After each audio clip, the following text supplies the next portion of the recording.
in 2019 that Richard Smith, my colleague at the Foreign Office, and I had been thinking about running such a series for a long time. So presumably sometime before that. And at that time, I think we were conceiving of it in quite a conventional way, a one-day conference, maybe a two-day conference, probably with invited speakers, probably in London, probably somewhere in the Foreign Office. As with so many other things, the pandemic completely overturned that way of looking at things.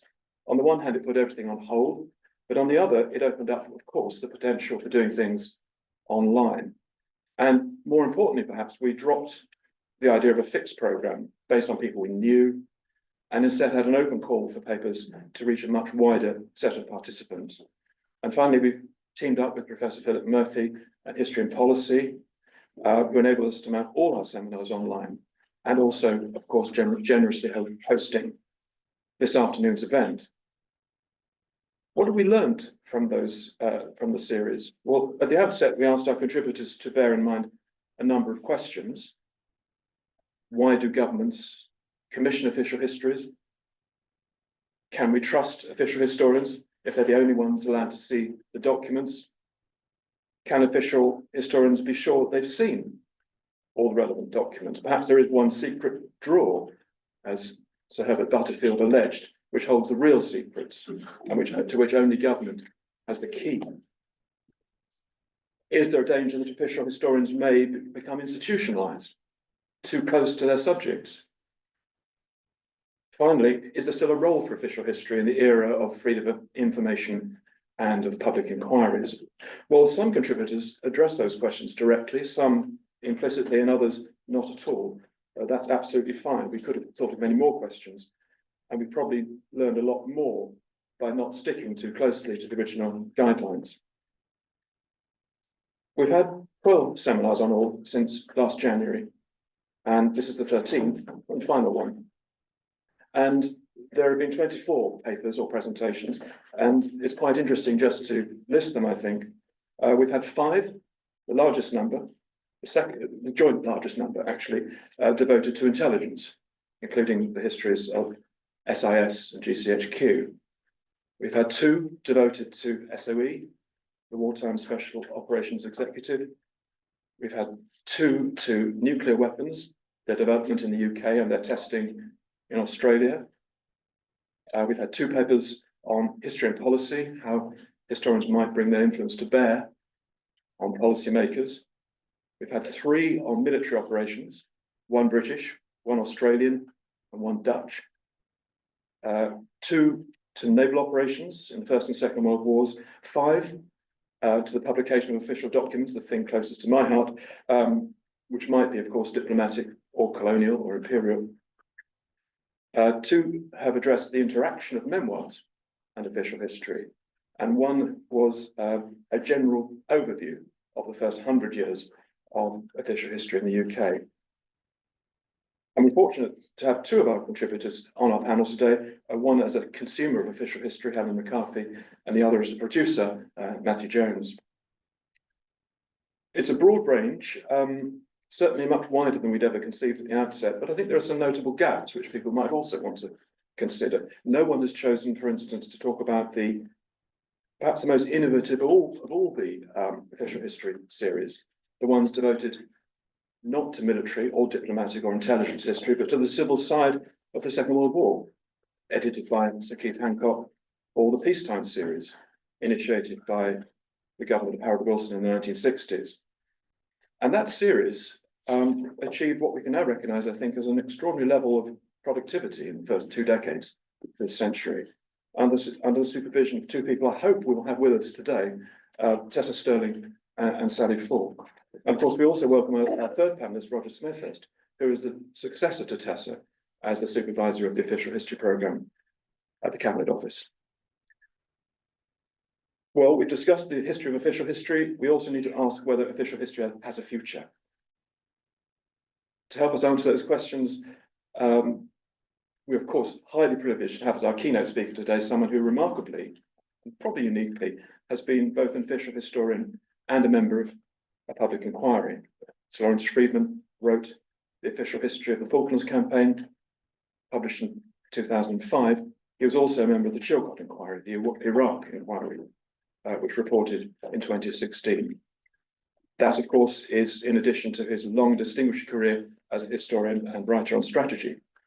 So he does have a unique insight, I think, into the questions we've been discussing over the last year. And it's a great privilege for me to ask him to deliver his keynote address this afternoon to reflect on his career as an official historian. Thank you.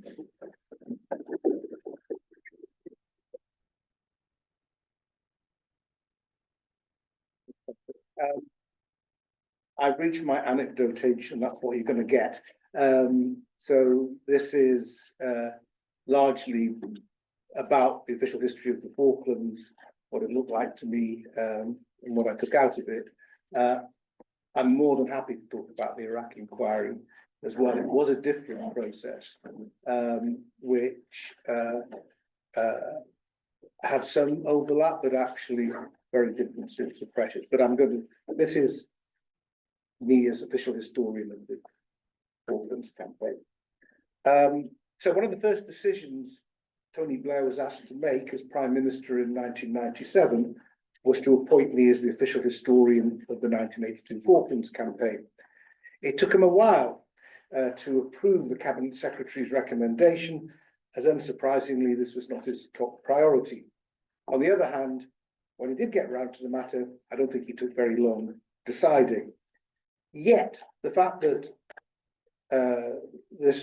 my endeavour required such high-level approval affected my status as a historian. I was working for the government and would be writing about a war which, while broadly supported, had controversial aspects. However much I was determined to approach the task as I would any other piece of research, the status was bound to put a question mark against my integrity. Indeed, when I was later appointed to be a member of the Chilcot inquiry into Britain and the Iraq War, the fact of this appointment was cited as evidence that I was Blair's historian. There were even some astonished expressions that, having been appointed by a Labour Prime Minister, I had not done more of a hatchet job on the actions of a Conservative government. Whatever the description, and for understandable reasons, official is no longer quite so much favoured for these histories, a history commissioned by the state is going to be viewed differently from one undertaken independently. It can be presented as some sort of Faustian bargain, amazing access to the archives and to people, but with conditions. In practice, at least in my case, by and large, the conditions were not onerous. I certainly never thought that I was under any obligation to confirm some official version of events, and nobody ever suggested to me that I was. But that does not mean to say that there were not some sensitive issues to be navigated, which included anything to do with intelligence, as well as nuclear weapons, the role of special forces, and the relationship with Chile during the war. In addition, I felt that I was under some responsibility to produce a comprehensive and reliable account, which meant including material that the general reader might find boring and unnecessary. There's also a question of tone, how to talk about matters that in other circumstances might have lent themselves to more sensational presentation.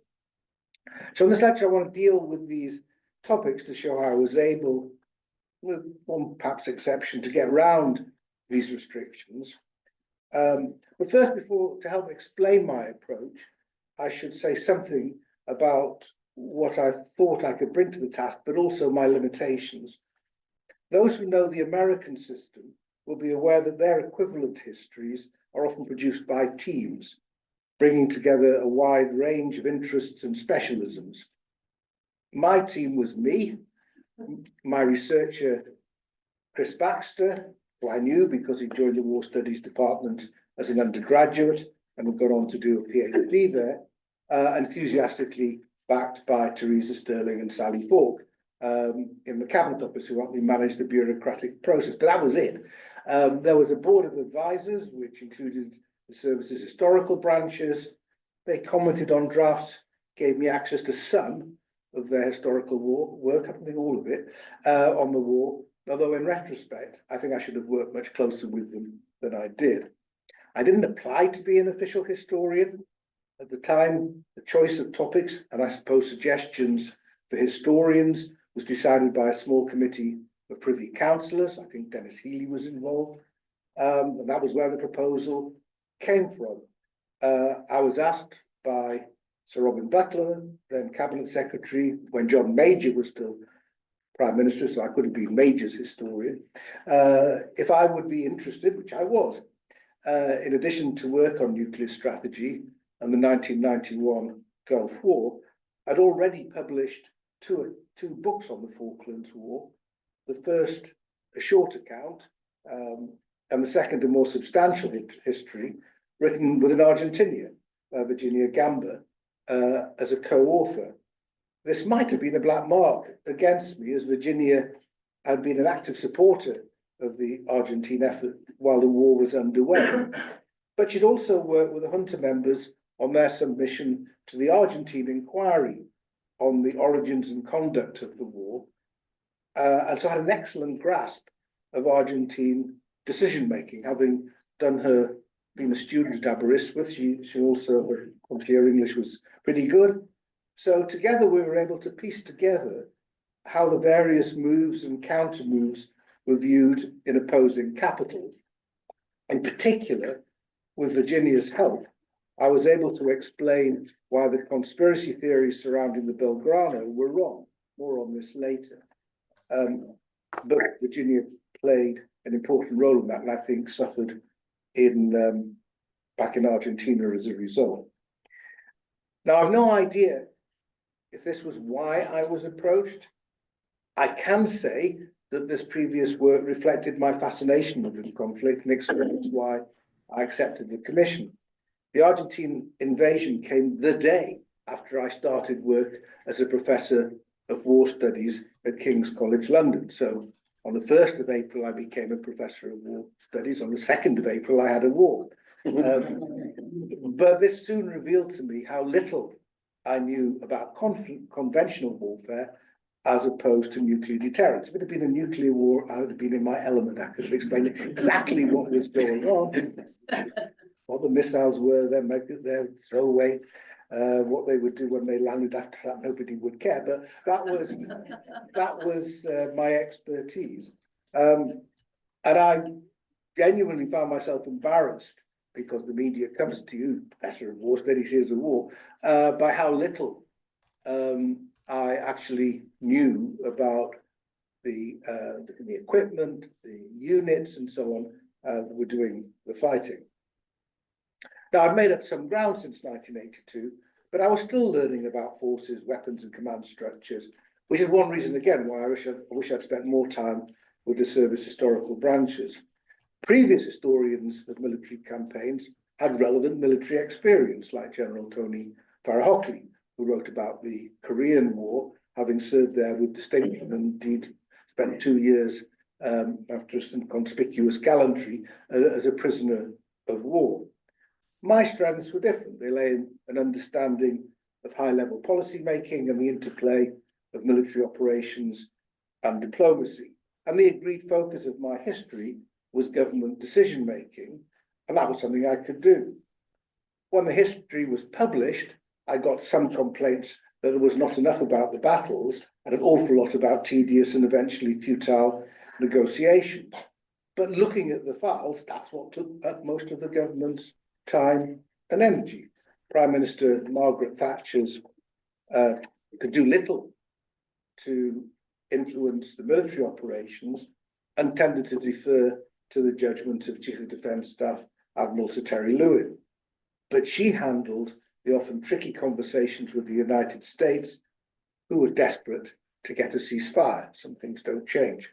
So I felt no need to apologise for the balance of the work. At the same time, while Chris and I did what we could to piece together the story of the battles and could draw upon the many excellent accounts of the fighting already published, I never felt able to add a lot to these. I did not always have a sure touch in interpreting the material that I did have. One of the biggest issues was Goose Green and the death of Colonel H. Jones, for which he was awarded a posthumous VC, decided in London and not on recommendation from anybody in the Falklands. The story was far more complicated than that described in the citation. And I'm forever grateful to the late Colonel David Burnett, who some of you will have known, who was dedicated to accurate history, who'd been at Goose Green and helped me sort out my thoughts on how this battle was conducted. One of the problems with the process was that the document was top secret until publication, but in retrospect, I wish I'd shared drafts with more people, as I think this would have prevented me making some errors in the first edition, which had to be rectified in the second.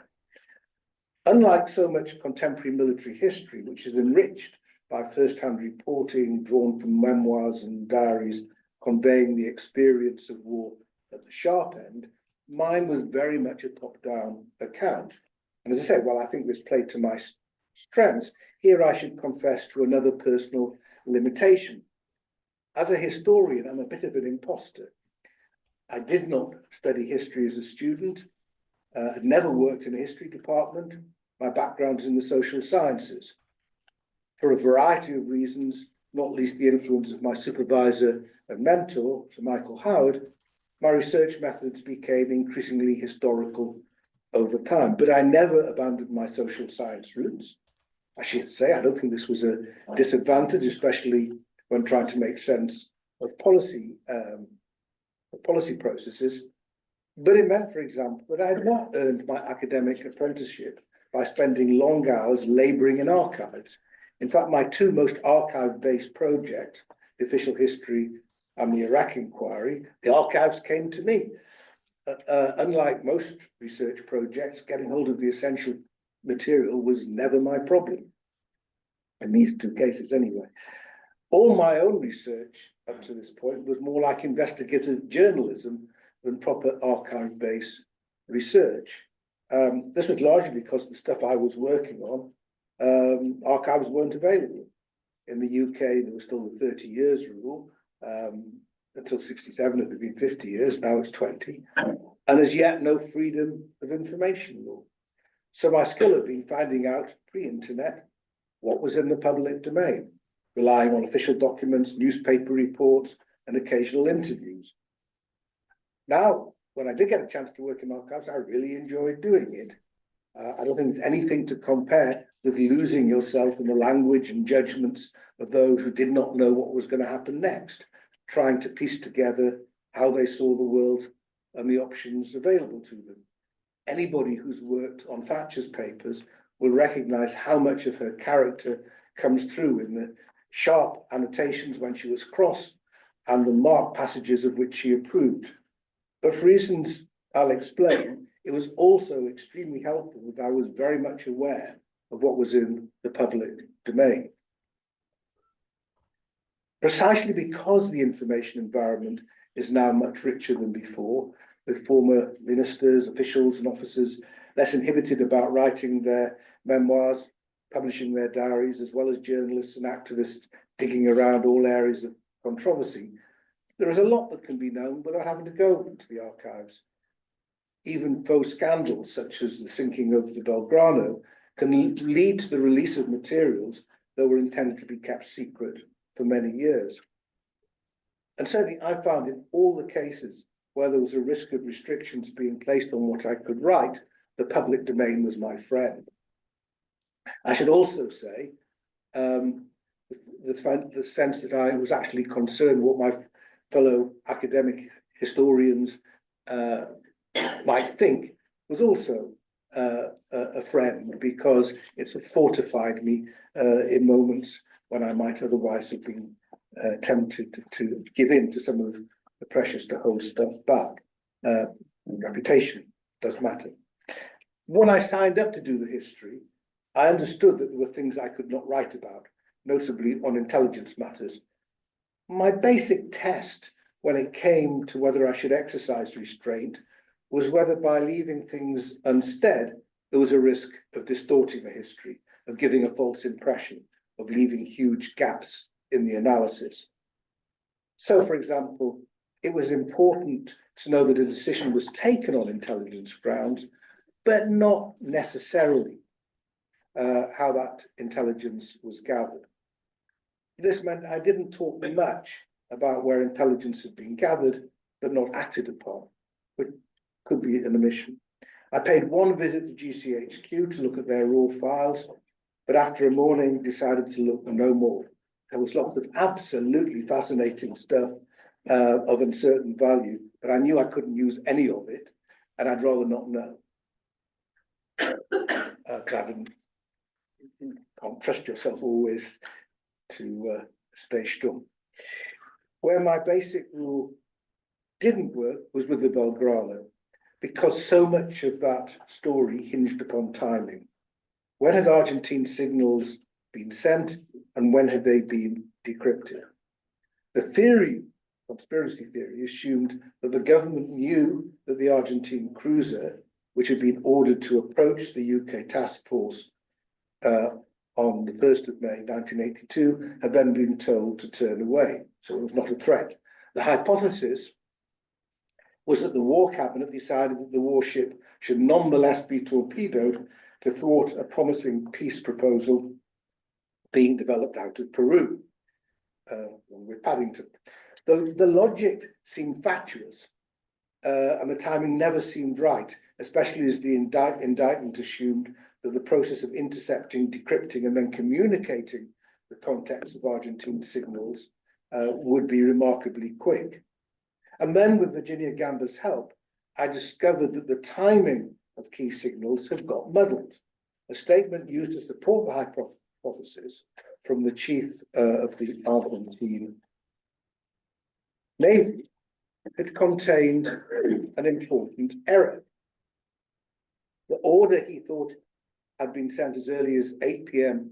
on the 1st of May to withdraw was in fact one sent to initiate offensive operations. When I had started my work, I had a visit from a senior person at GCHQ who carefully explained that its policy was that nothing could ever be published, not only about GCHQ, but any signals intelligence, because any mention would encourage some foreign power to raise their encryption game. I nodded politely and decided to park the issue until I was ready to address it. By the time I was, GCHQ had appointed the late Peter Fleming as their in-house historian, and he became a tremendous ally, helping me not only to develop ways to talk about all intelligence issues, but also to get clearance to describe exactly what had happened to the key decrypts on the Belgrano. This had the advantage of confirming what I'd always suspected. It also became the first official reference since the Ultra revelations to the decryption of another country's military communications. There were 5 other areas of potential difficulty.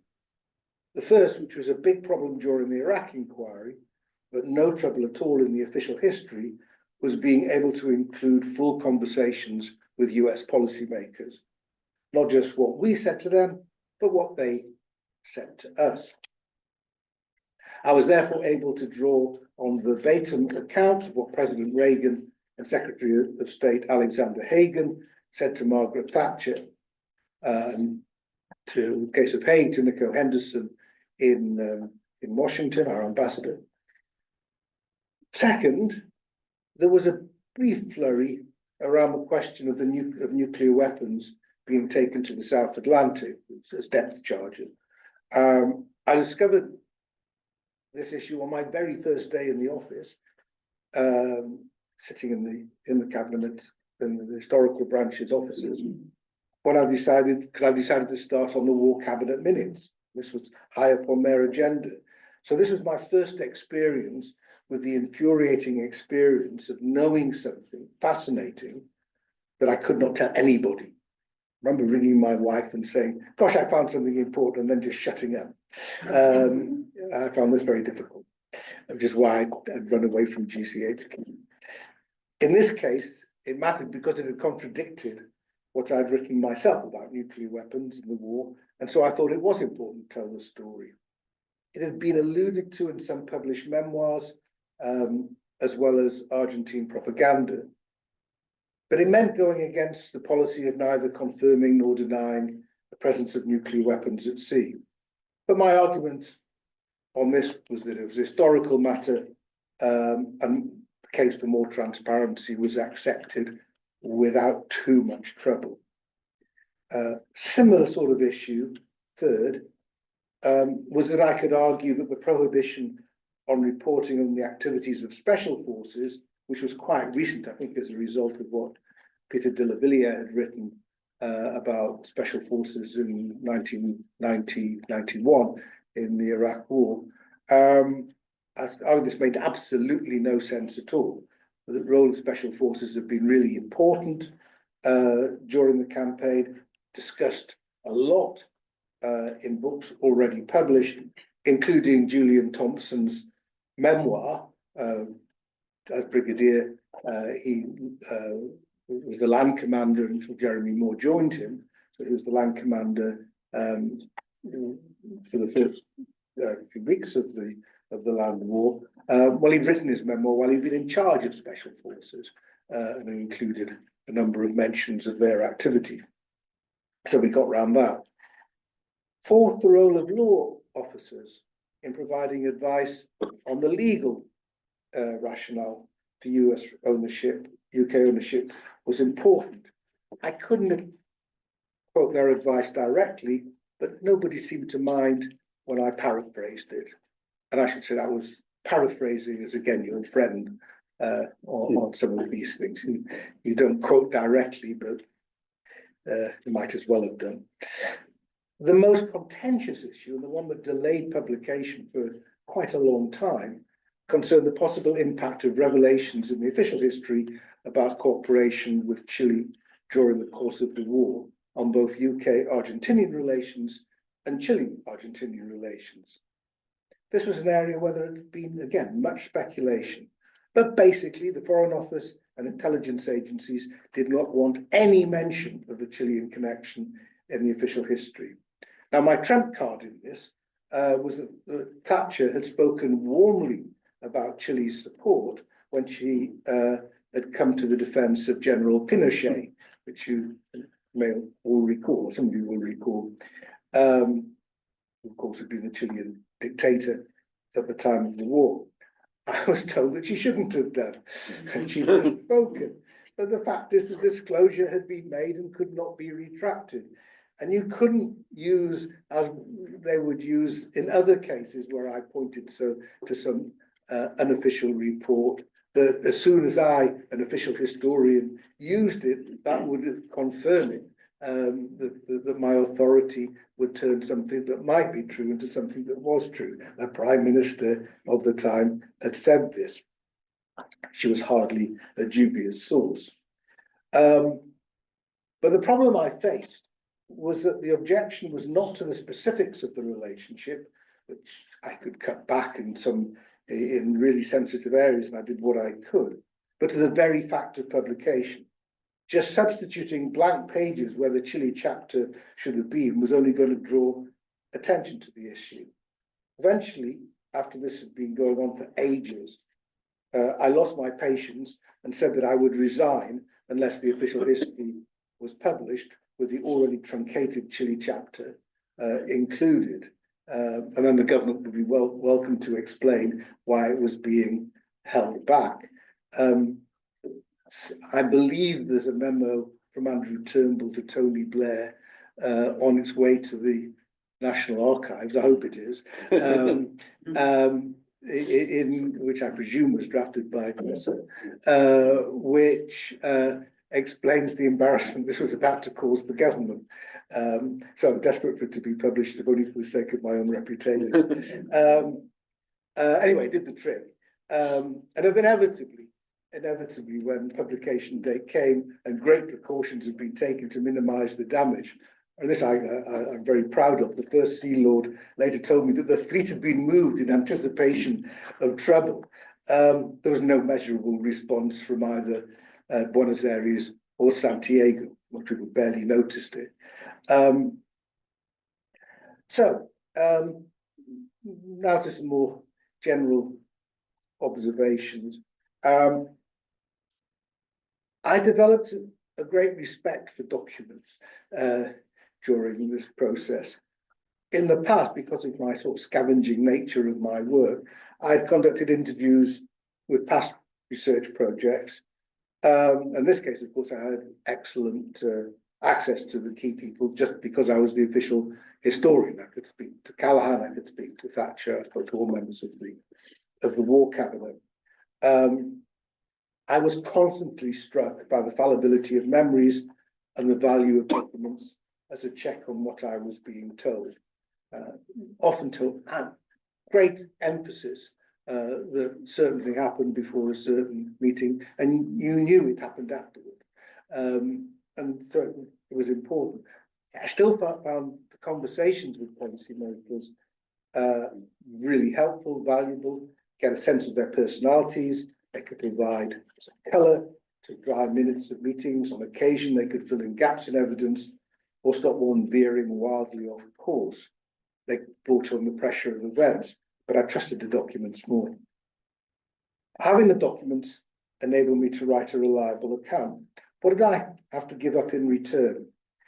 In addition to being sensitive to genuine national security concerns and the need for agencies to protect sources, the main effect was that I just wrote the book in a certain way.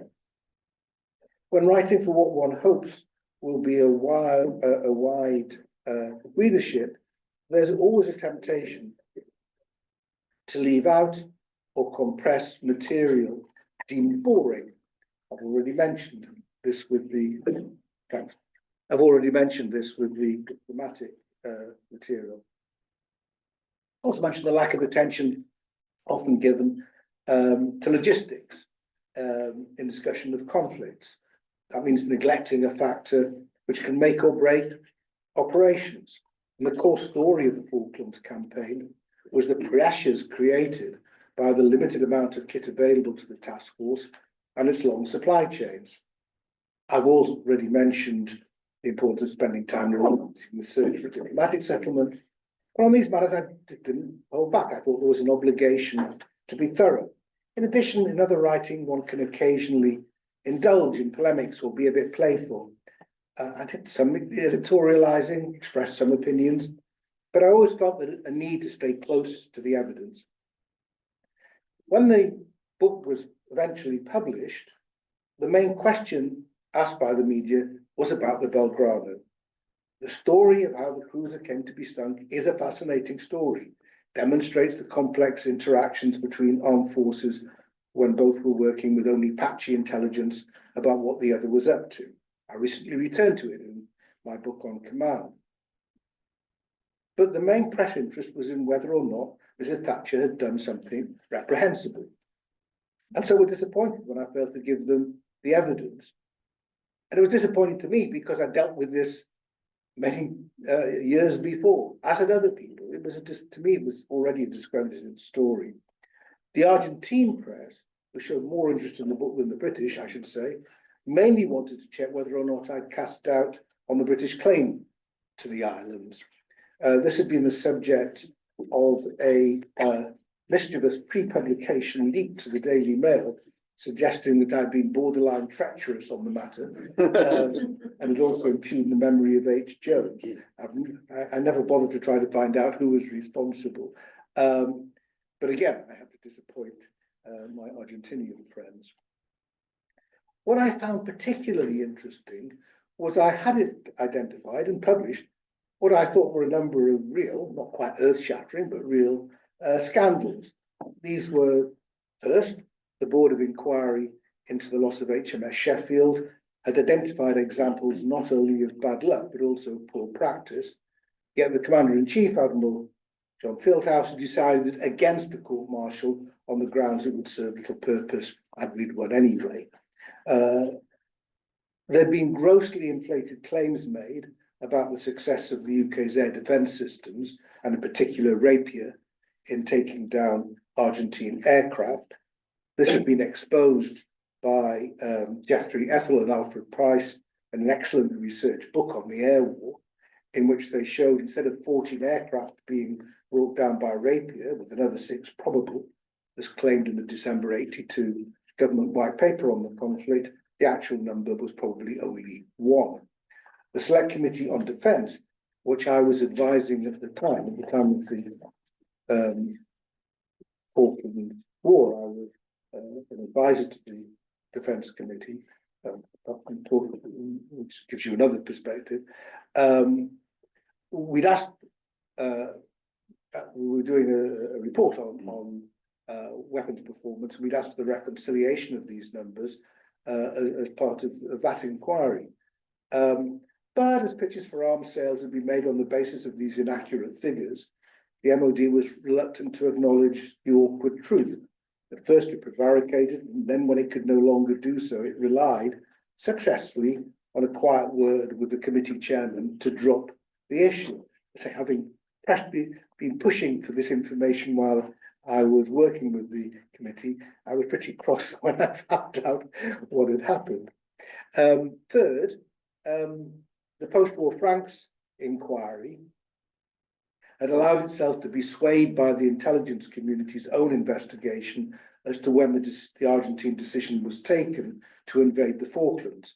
By putting this decision at the very last possible date, 31st of March 82, the inquiry encouraged the view, the Franks inquiry, that had been a function of domestic unrest in Argentina, and certainly too late to have been picked up in the UK.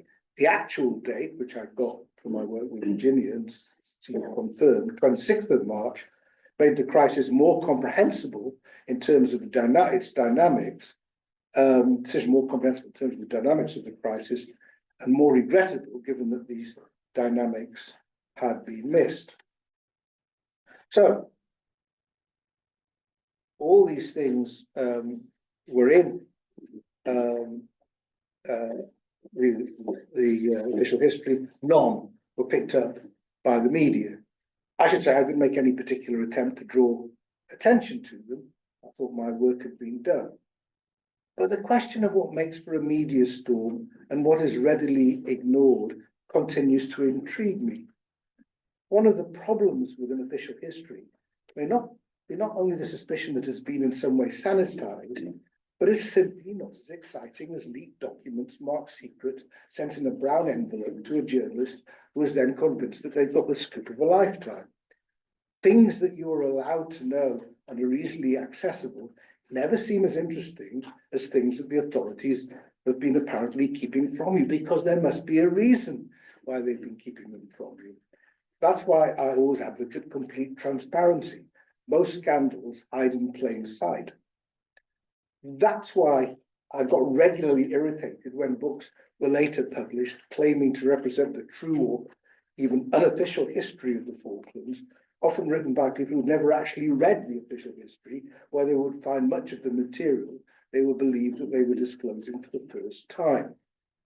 Perhaps that is the consequence of deliberately writing a comprehensive account and avoiding excitable language. Let me conclude with just a couple of observations. First follows from this. The first is about how history is framed.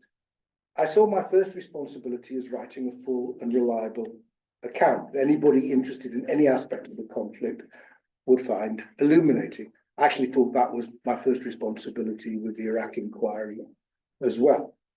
As the documents I worked on gradually made their way to the National Archives, I lived in dread that one day some proper historian would trash my account. So fortunately, it hasn't happened.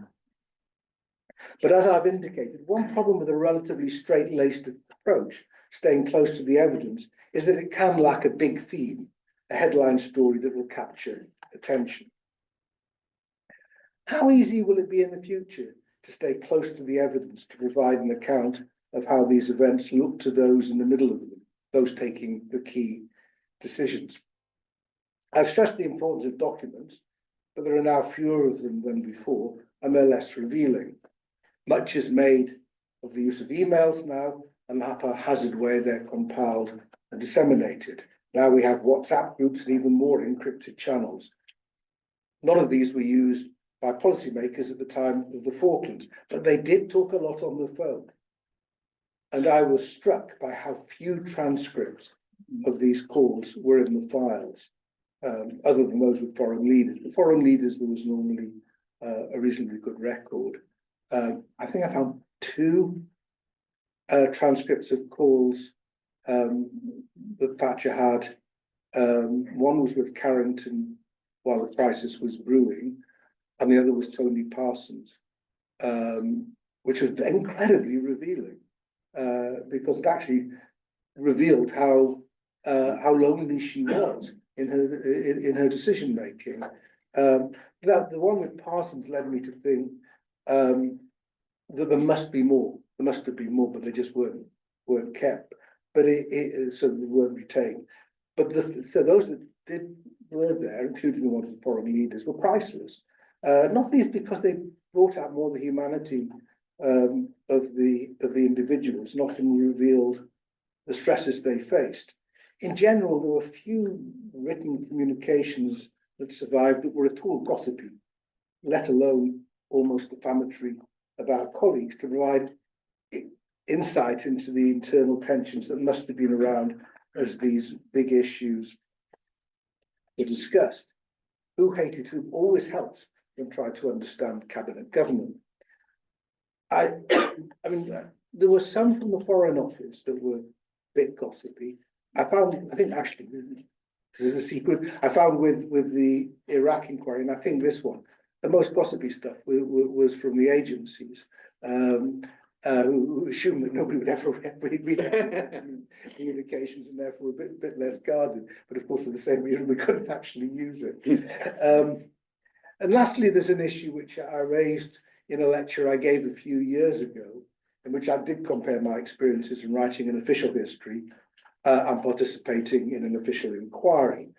It was about the question of accountability. How much is it the role of historians to hold decision makers accountable? And I express sympathy for those trying to make decisions at times of crisis, with messages coming at them from all directions, little time to think, possibly other unrelated, but also demanding crises taking place at the same time, and fatigue taking its toll. I also noted that as individuals prepared to take credit for the positive, there's no need to let them off the hook when considering the negative. In either way, it's important to recognise the role of luck and chance and the nature of the uncertainties and risks surrounding any big decisions. Quote myself, working backwards from the ultimate outcome produces a different picture than working forward from the broad mass of material with which the relevant policymakers had to grapple, subject always to an abundance of background noise and the constant awareness of the possibilities still open and the choices to be made. So there's a temptation to make the process appear neater and more rational than it actually was, naturally tending towards the eventual conclusion. Do we sometimes underplay chance and contingency? In his recent book, Robert Harris as Prime Minister Ackworth, not paying attention to Churchill's advocacy of the Gallipoli landings because he was composing a letter to his mistress, query mistress. As an official historian, I had a perspective unavailable to those I was researching. I had a holistic view of how government was operating at the time, who knew what and when, the paths not taken, intelligence misunderstood, and most importantly, I knew how the story ended. So I'll conclude this lecture with a conclusion to the earlier lecture, in which I noted the discrepancy between the perspective of the policymaker looking forward and the historian looking back. The historian can illuminate the context in which decisions were taken, identify the factors that were given excessive weight and those that received too little, report on the effects of these decisions and note their unintended consequences. But this still needs to be done with a degree of humility, as such work is undertaken without the burdens of responsibility. Thank you.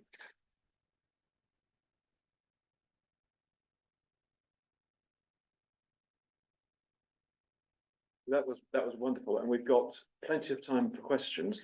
I'm wondering, Philip, are we also going to get questions from those on? Yeah, if people want to write them in, if you could sort of monitor them, that would be really helpful. That's fine. I mean, before we start, anecdotally, I can remember because it wasn't long after I joined the Foreign Office, the the way in which they tried to stop you publishing that stuff about Chile, and it was so, frustrating to be sitting in a meeting. I had no influence at all. And these, the so-called experts knew, of course, exactly what would happen if you published. And as you say, zero. Nothing.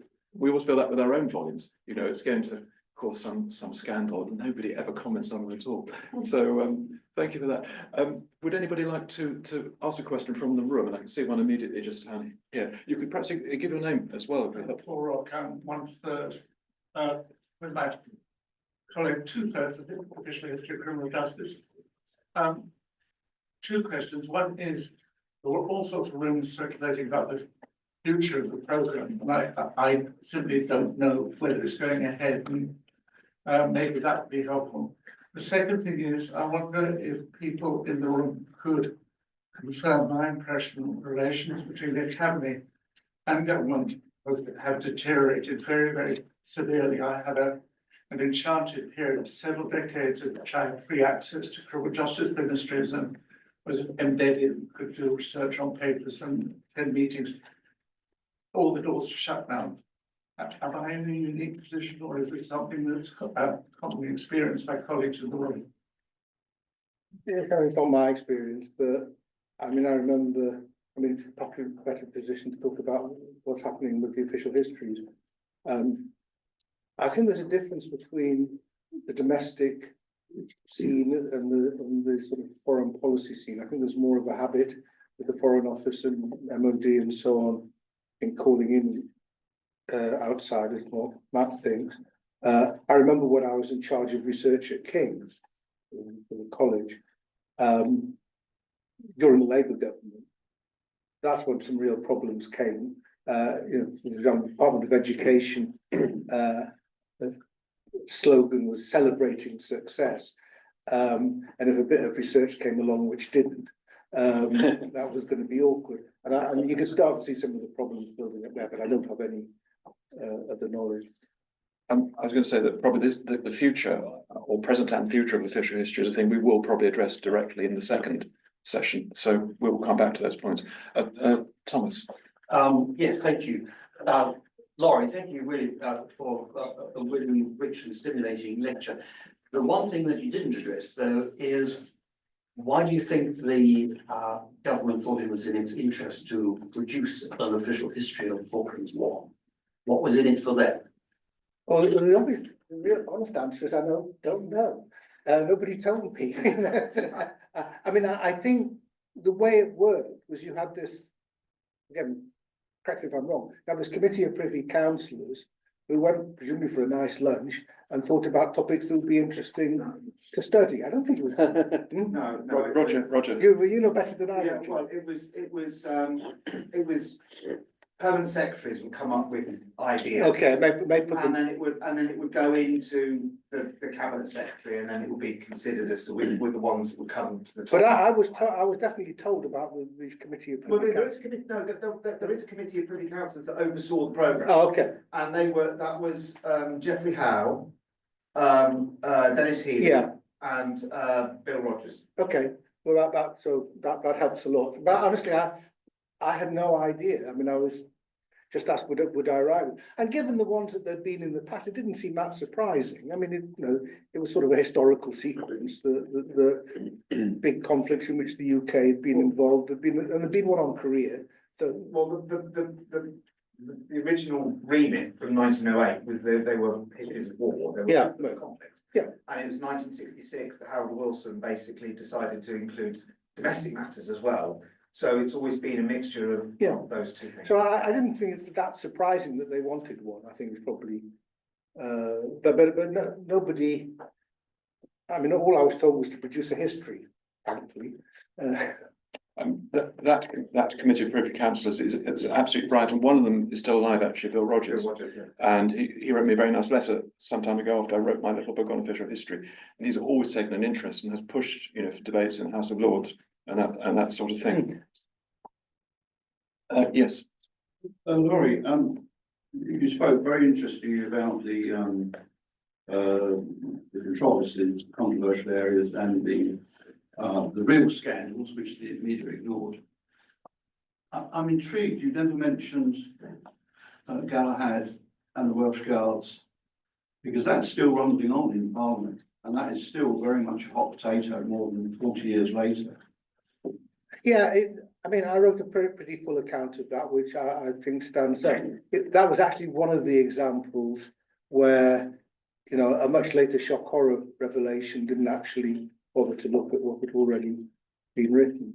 And it was a very complex story. And was bound up, you know, again, come to the problem of how you talk about the reputations of people. It's relevant to the Sheffield as well. And I tried to set out, I mean, the board of inquiry you could read, so it was very not hard to work out what was going on, but you also had to work out why they were being moved at that time. And that is partly related to the tensions between the two brigades. And one of the problems was that whereas Julian Thompson was lauded for his role, and let me say, Julian has written about his role in incredibly honest, often self-deprecatory terms. But he'd been the guy who'd done the landing and done the first major operations. Tony Wilson, in charge of the other brigade, got less of a good press, which was a bit unfair in some ways, because he wanted the action, but he had a cobble together brigade. And so he got bound up with that. I mean, he left the army not long after. He wasn't decorated. And eventually I managed to catch up with him and read him a bit of the Simon, while I was still doing the research, the Simon Jenkins, Max Hastings, which was very pro-Julian and very anti-Wilson. And he's just sort of looked mournful about the whole thing. So it was bound up with a lot of that as well. So I did write about it at great length. It did get mentioned in the press coverage. What I should say, I mean, one of the things that happened was that Max Hastings, who, as many of you will know, is not short of an opinion or two, wrote what was a positive review, but explained in the review why it showed that Sandy Woodward was such a disaster, which again I thought was unfair. I think it wasn't my view, but Woodward thought it was as a result of that review, and also Woodward had actually forgotten that he'd spoken to me, and so that created a degree of awkwardness. Because one of the big issues that mattered to them, that mattered to Thompson, that mattered to Michael Clapp of the amphibious force, and to Woodward, was the whole question of command arrangement. And one of the difficulties, I should say, is that John Fieldhouse died before I got round to all of this, and Fieldhouse would have been absolutely crucial witness, because everybody was surmising what he thought, and to work out what he was up to. But I ended up with the three of them sitting in my office at King's discussing the command arrangement. This was between the first and second edition. And I wish I'd had a recording. In the middle of all of this, I mean, they were still at each other on this. And Julian said, "But Sandy, we won." And, you know, but it just brought out the real tensions that exist, that you have to allude to in writing about these things, even if you don't want to dwell on them. We have at least one question online. Yeah, just from Hamish Reed, which I'm slightly paraphrasing, but he says presumably it's an issue that there's so much information that you have to process, and I suppose that comes back to your comparison with the American case where you tend to have teams working on this. Did you feel overwhelmed as a sort of individual scholar, the amount of material you had to look at? I should have done. I didn't, but I should have done, because there was a lot. I think, look, this wasn't a long war, as wars go. You know, I did 2 volumes. There was a little brick and a big brick. The little brick was up to April 82, the negotiations beforehand, which is largely just done with the relevant documents. I did some interviewing for that. It actually got me a bit of trouble with amateur historians of the early 19th century who believed I'd failed to understand what had happened when Argentina believed it was controlling the Falklands, because their case wasn't as strong as they thought. I hadn't believed I'd given any suggestion that it was, but I had long conversations which they were astonished to realize I hadn't gone back to the 19th century Spanish documents in the way that they had. But actually, that I only had to start really in 1974. Anyway, that was a little bit, and then and so that was a limitation. I knew the development of the Foreign Office case as to why UK ownership was legitimate, which had shifted over time and didn't really depend on what happened in 1833. But anyway, so that was one area. But I think with the military stuff, I mean, we did what we could. I just think I could have done a better job with more help and more time. The rest of the diplomatic stuff wasn't a problem. It was tightly held.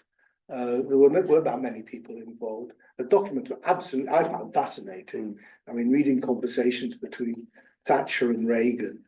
And when you can see what's happening, it starts with Reagan, who's clearly got 3 paragraphs prepared for him. And we go through these 3 paragraphs. And then Thatcher goes one back. And you see, Reagan just loses it, you know.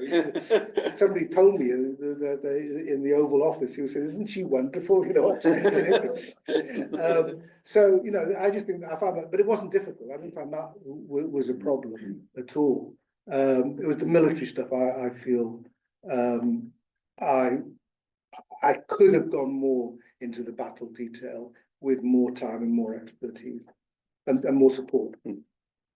I see that one first, and then over here. Hi, this is Karen Chabon from School of Finance and Management. Could you speak up a bit? Yeah, this is Karen Chabon from School of Finance and Management at SWAT. Next door. So my question is, mine's a bit more, abstract in terms of the details of, you have gone through. You mentioned like two things. The first is the domestic scene and foreign policy, which means in the scholarly jargon, it is called 2-level games. So between foreign policy and domestic politics, governments and cabinets play. And also, you also mentioned, within the cabinet, like knowing who had who. So and especially during crisis, managing those, say, fragmentation within the cabinet. And playing with the external actors and the domestic stakeholders might be a bit tricky and demanding, challenging. So if you were to reflect on those accounts, what would be, say, lessons for today and for future cabinets to, manage those conflicts within the cabinet and then play that 2-level game? Yeah, it's quite interesting. Thatcher was, I think, is quite a stickler for constitutional proprieties. That was a properly constituted cabinet committee. The full cabinet were kept informed, but basically when the big decisions were coming up, she made sure that they knew what was going on. And what she felt about Francis Pym, the Foreign Secretary, isn't a mystery. And so, and you could, she wrote her own memoir, which makes all that clear as well. Whereas when I did deal with the Iraq inquiry, it wasn't cabinet government. That was part of the problem. As we noted, and that was where the question of who hated whom was really very important. Because you just couldn't understand some of the dysfunctions without realizing that certain ministers barely spoke to each other. And personalities matter. The thing with any of these things. The domestic, the interaction with the domestic and the and sort of international. It was an interesting, I mean, it's sort of partly what I was alluding to right at the end when you know, you're writing about a particular strand of government policy, and there's lots of other stuff going on. And Thatcher, as everybody does, was a workaholic. I mean, she worked very hard. But you sense that other things are slipping at the same time. But then I once had a conversation with Frank Cooper, who many of you will remember was Permanent Secretary of the Ministry of Defence at the time, a very, very able and canny bureaucrat, who said he found the war absolutely wonderful because, I put it like that, but everything happened at night, but everybody assumed he was incredibly busy. So he let everybody assume he was incredibly busy and just caught up with all the other stuff he wasn't able to get on with otherwise, because there was not a lot they could do. They got the reports in the morning from what had happened in the South Atlantic, and there were issues, rules of engagement and so on. Frank Cooper, who'd of course been on the Normandy landings, gave some of the key briefings to the press. But I think that was true for quite a number of others. I mean, there's actually, for a lot of the time, not a lot that they could do in London, but they quite enjoyed the fact that everybody thought that they were dealing with it. Yes. Thank you. That was just so fabulous to listen to. So thank you. You talked about having to write in a particular way and to avoid excitable language, which I love. And I wonder the extent to which now, reading back, you see this as written in your voice. You own it as your voice, or whether it feels like it's a kind of more of an official history's voice. And if I can, just could you say a little bit more about the process between the first edition and the second edition? Yeah, I've sort of alluded to that. So the first edition was very rushed out in the end after all of this. And you know, having this prolonged and extensive process, it was rushed at the end. I felt it was rushed at the end. And then, of course, it's published, and people start writing, "Oh, you completely failed to." And there were two things that came up. One, I've mentioned the command issue, and second, quite a lot of details on the naval side were wrong.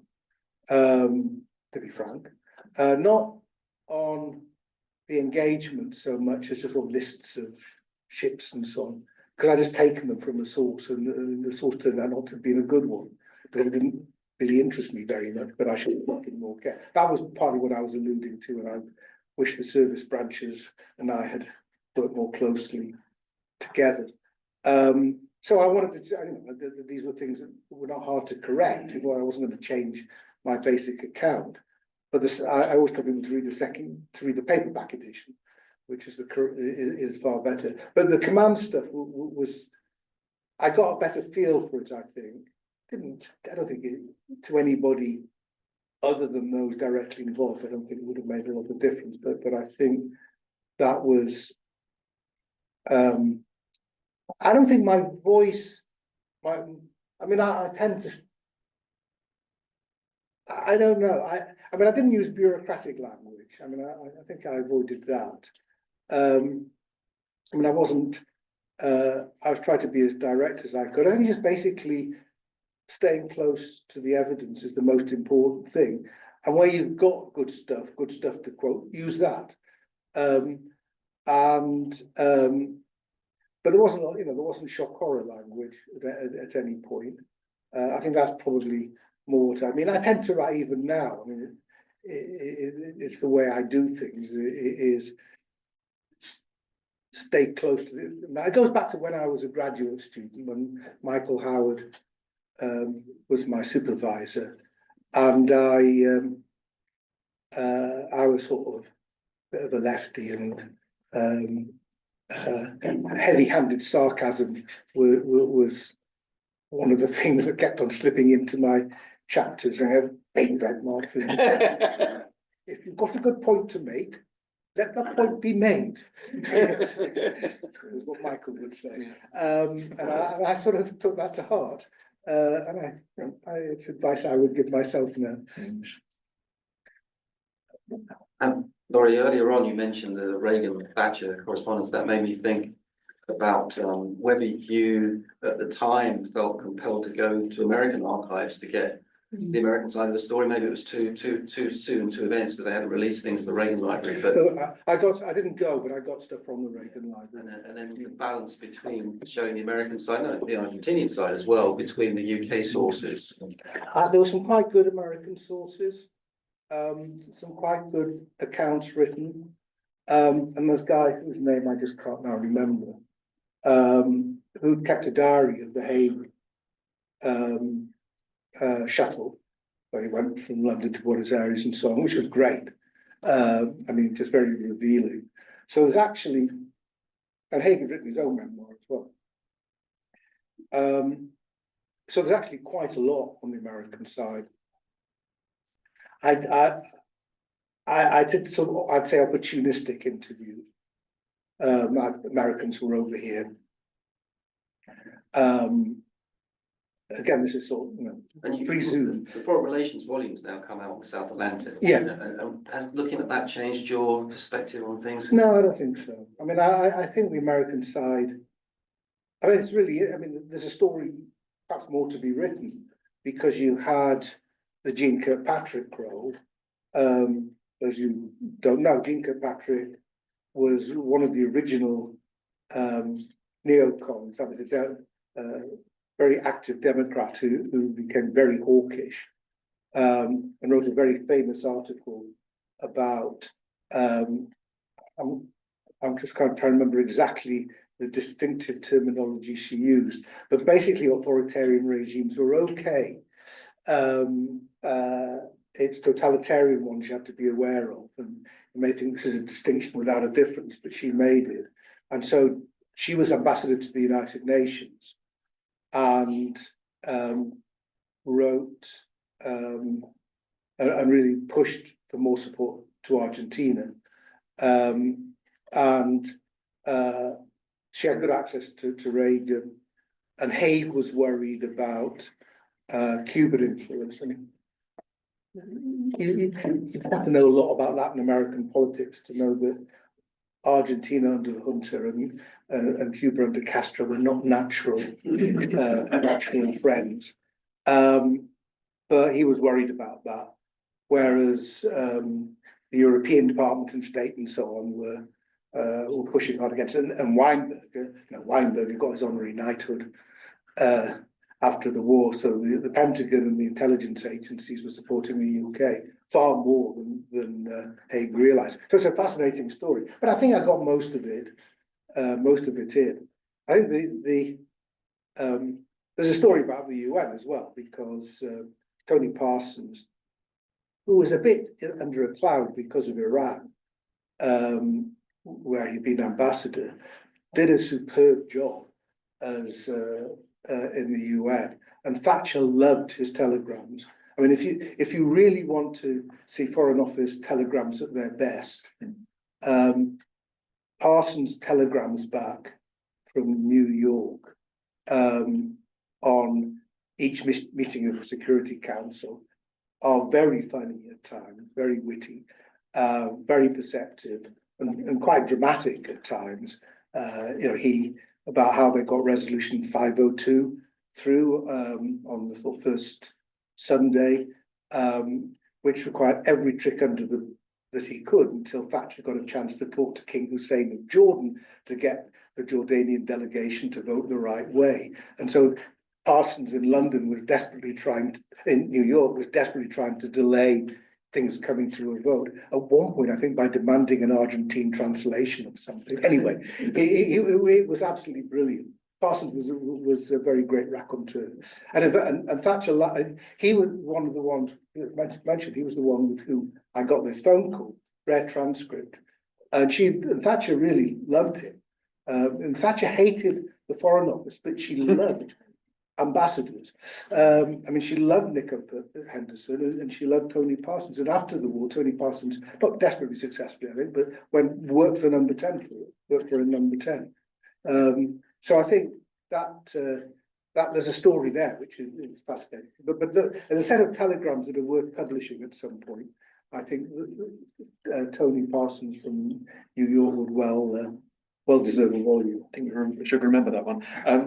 Philip had a question. Yeah, I mean, we'll talk in the second session about how policymakers themselves learn from official histories, but purely in terms of the Falklands campaign, did you sort of see evidence of politicians, policymakers being haunted by particular historical lessons, paradigms? You talked about Vancouver having been in Normandy. Francis Pym, of course, fought in North Africa and Italy. So are there kind of historical spectres of the field? There were, not the Second World War. I mean, of the war cabinet, Willie Whitehall had an MC. Yeah. Francis Pym had an MC. Yeah. Didn't have an MC, but he'd been the Gurkhas. Michael Havers had been in the Fleet Air Arm. Thatcher was the only one without wartime experience. And she felt it. She really felt it. The spectre was Suez. Suez is mentioned constantly. Good.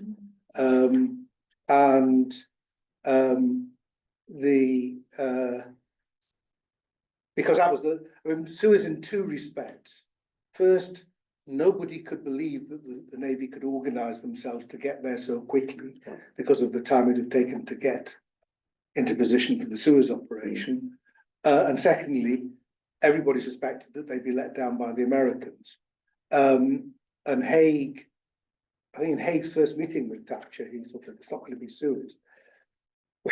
When Thatcher greeted him at Downing Street, she sort of, here's the table at which Neville Chamberlain. I mean, she laid it on with the trowels, as was her wont. But Suez was not that long before. Many people there remembered it, and it came to mind immediately, I think. So that was the spectre. And there was a sense at the time that, I mean, for example, in news management, that policy was very much juxtaposed in terms of seeing Vietnam and seeing what not to do. Yeah, I mean, that's a really interesting, I mean, that I found. So when I was working for the Select Committee, when the war, which I'd been brought on to work on nuclear stuff, but I just hung around. When the war began, the Select Committee decided to look at the Falklands in the media, which was a big issue at the time, because Thatcher believed that the BBC was being treacherous by not referring by referring to the British as some sort of distant entity rather than us. It was very interesting. I mean, there's a lot of material there, which is really very interesting. And a lot of journalists' accounts of their time and the role of censorship and the minders and so on. And there was a determination to keep pretty close control. And they were making it up as they went along.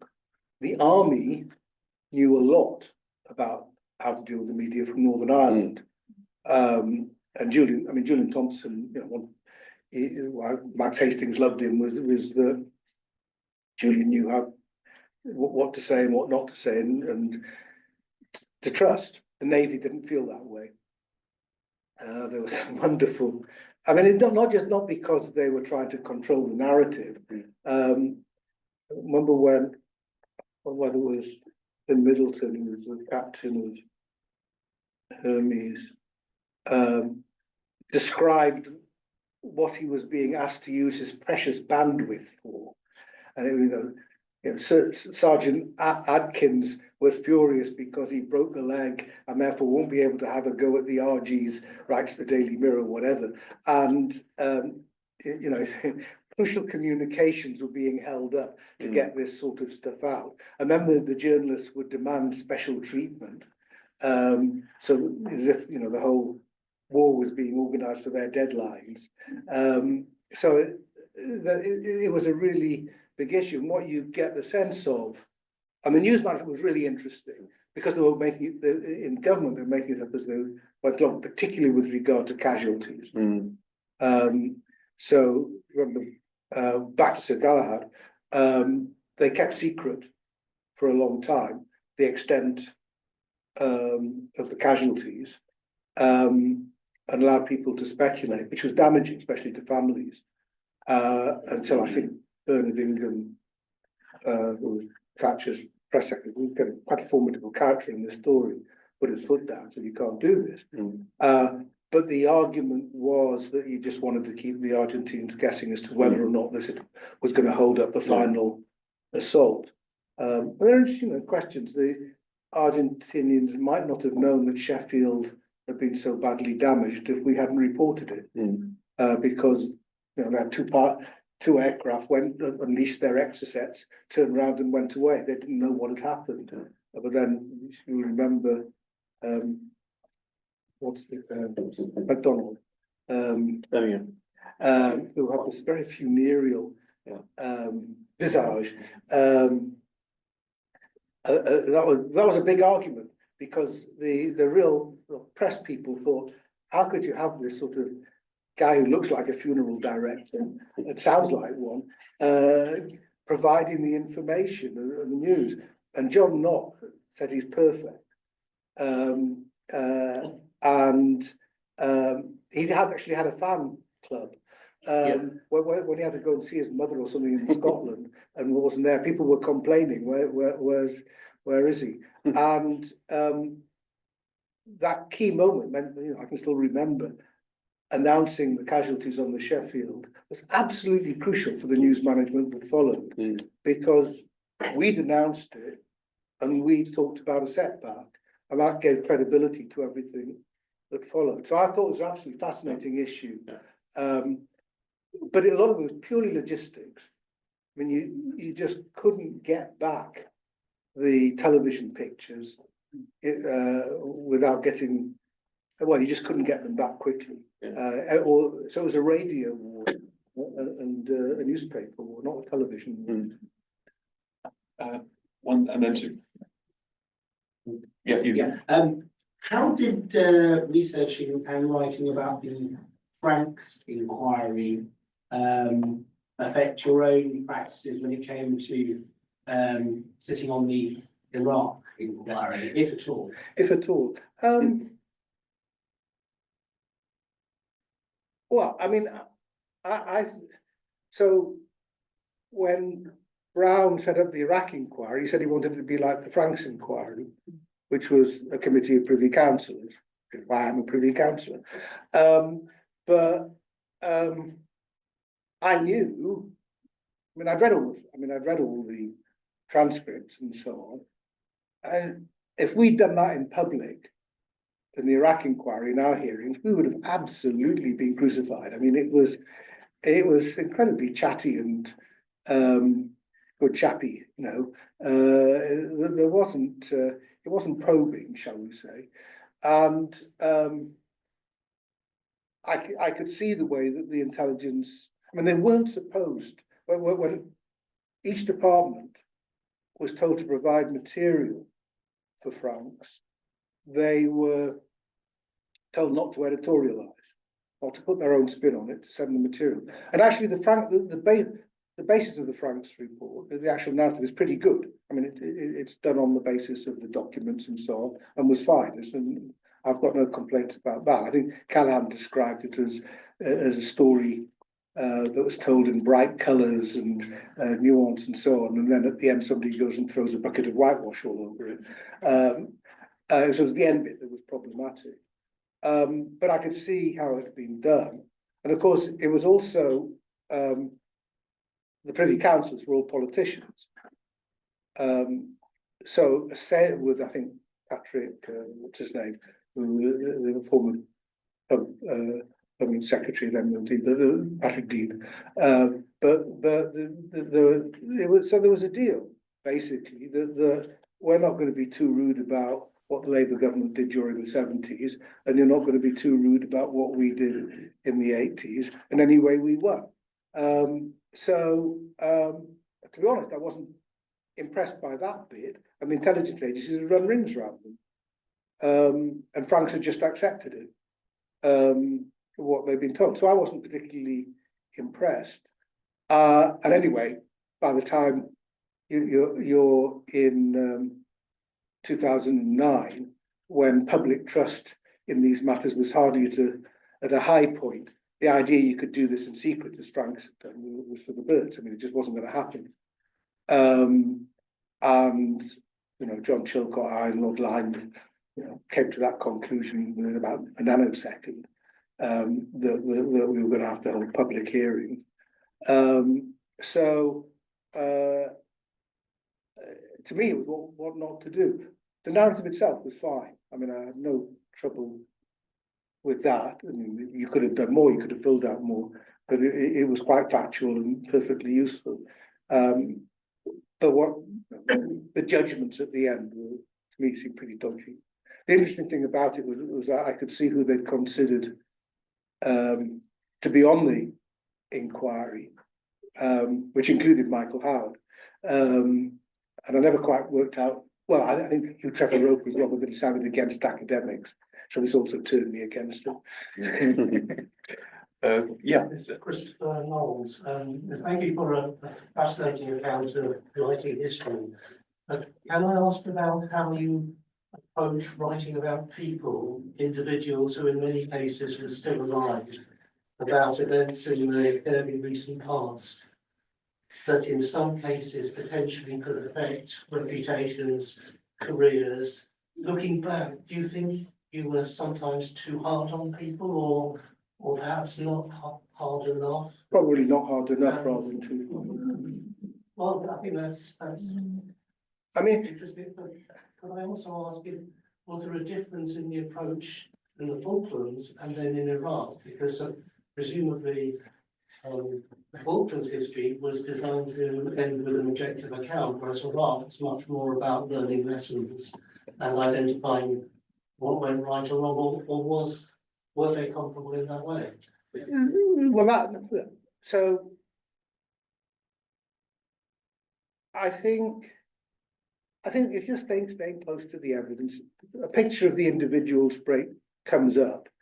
So take the case of Francis Pym, who I got to know, I mean, I knew a bit, who was a real Tory grandee of the old school, not always necessarily the sharpest, but fundamentally decent guy, but no match for Thatcher. And you know, you don't have to be looking very hard to realise that she didn't rate him. And you can see from John Knott how he was put in an awkward position by the fact that in 1981 he decided, against the advice of the Foreign Office, to scrap HMS Endurance. And the 1981 review hung over him. Now, you have Alan Clark's diaries, for example. So if you want a bit of colour, you can quote what Alan Clark said, because Alan Clark certainly didn't hold back. Something he was fair, but you get a sense of it. So if you're talking about the famous backbench meeting on April the 3rd, the Saturday, when Peter Carrington gets mauled, you've got a good account of what happened and why, and it's vivid. So I think the characters come through. I didn't feel that when I was writing this, I was writing an indictment, and I wasn't. I mean, you know, it hadn't been Suez, it hadn't been Gallipoli. A lot of people had done their job pretty effectively and professionally. The system worked in many ways. The system hadn't worked in that you might have seen the war coming. So there were still questions about that, which is what the Franks inquiry was really about. But once it happened, you know, things have gone as well as you might have expected, given certainly our later experience. With the Iraq inquiry, it was about accountability. I don't think we could escape that, nor did we want to. But, you know, the chairman said, I've used the same language here, we're going to produce a reliable account. Because to me, the important thing about the Iraq inquiry is that once it was done, people say, yeah, that's probably what happened, and go away and think about something else. We just wanted to put a lot, by providing the best account we could, we wanted to put to rest a lot of the mythology that had built up in all sorts of ways around the war. And then there was the legal act, but it wasn't a judicial inquiry. And that created its own difficulties. Although I think in the end, it was pretty clear from what we wrote that we weren't desperately impressed by the way that the legal advice was handled. So I think it was much more about accountability, the Iraq inquiry. This wasn't, the Falklands wasn't. I didn't feel holding people to account, other than the way that any historian's holding people to account, saying what happened. But you know, with things like Sir Galahad and the blue on blue, you know, when we shot down our own helicopter and so on, I was determined that that I would say what had happened, try to explain what had happened, but I wasn't going to go, you know, I named the guilty men sort of stuff. That wasn't particularly what I was interested in, or I think what was expected of. We have time for about one more question if you have one.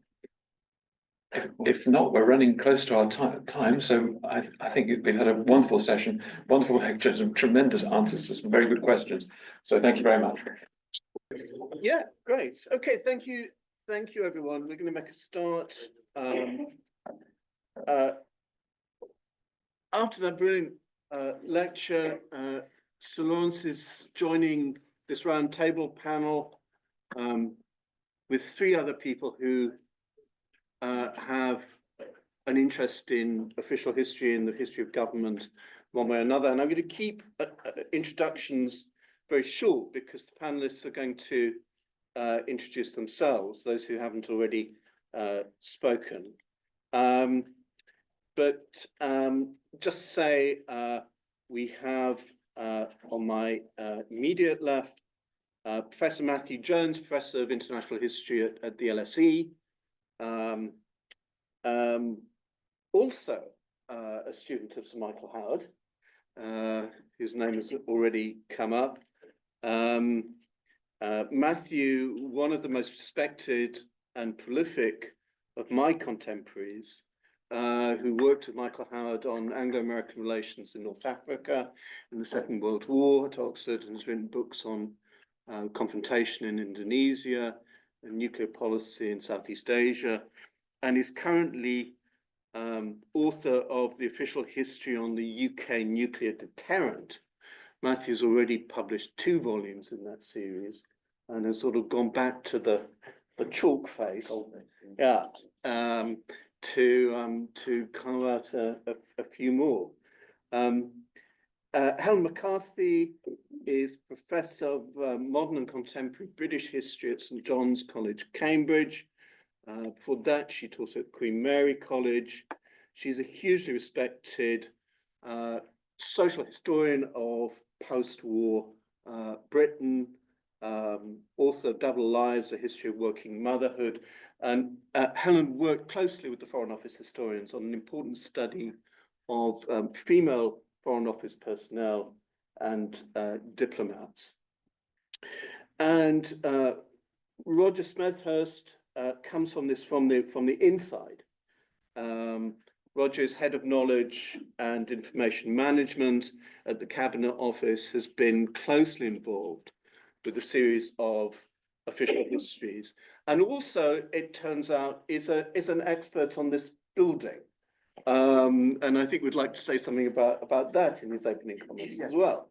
So maybe if I could just sort of take our speakers in that order and ask them really just to say a little bit more about their own involvement in official history, history of government, and any comments they would like to make on Lawrence's opening remarks. And then we'll we'll sort of develop a discussion from that. So Matthew, do you want to start? Or did you want to start? Yeah.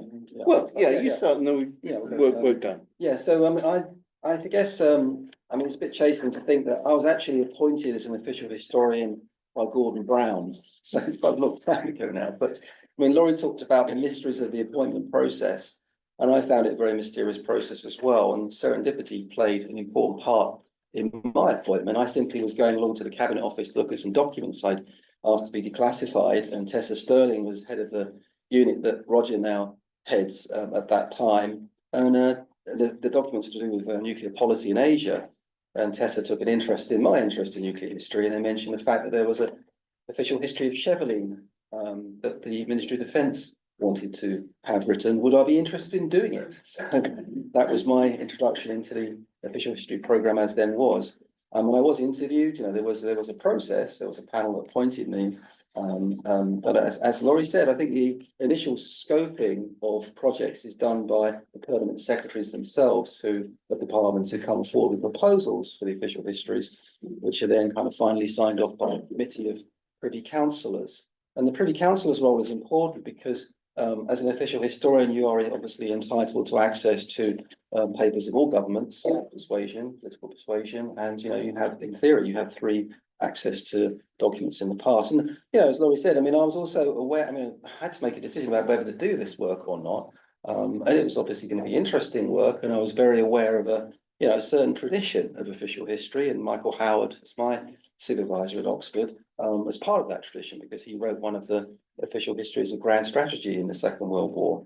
And I was also aware that, this was an opportunity, if you like, because nuclear history in the United Kingdom had kind of run up into the buffers, into the train buffers, with the ending of the official histories of the Atomic Energy Authority and Britain's nuclear weapons program in the early 1950s. I mean, those of you who know that Margaret Gowing and Lorna Arnold published several volumes of AEA official history, Atomic Energy Authority official history, which took the story, if you like, up to 1952, but not beyond.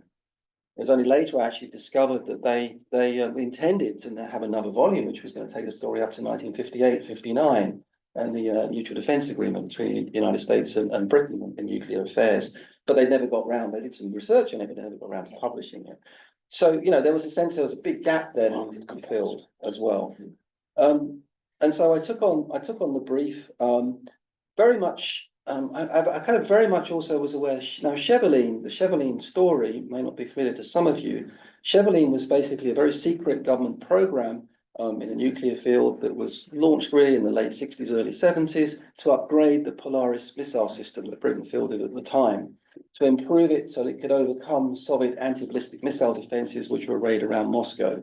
It was a highly secret program that was maintained throughout the 1970s, publicly revealed officially in 1980 by the then Defence Secretary Francis Pym in the House of Commons, along with its very headline-grabbing £1 billion price tag, which was way in excess of its original cost estimates. And the system was introduced very late in anticipated time as well.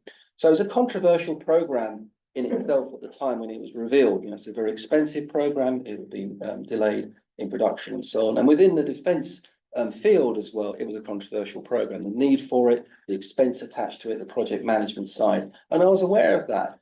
But also, I didn't really want to write just a narrow history of this weapons systems program, which would be a very technical scientific history, and I'm not a technical or scientific historian. What I wanted to do, as Laurie said, my interest is in high-level decision-making and policy-making. So I wanted to write a kind of much more kind of high-level brief account of what is going on in nuclear policy generally that informs the Cheveline program.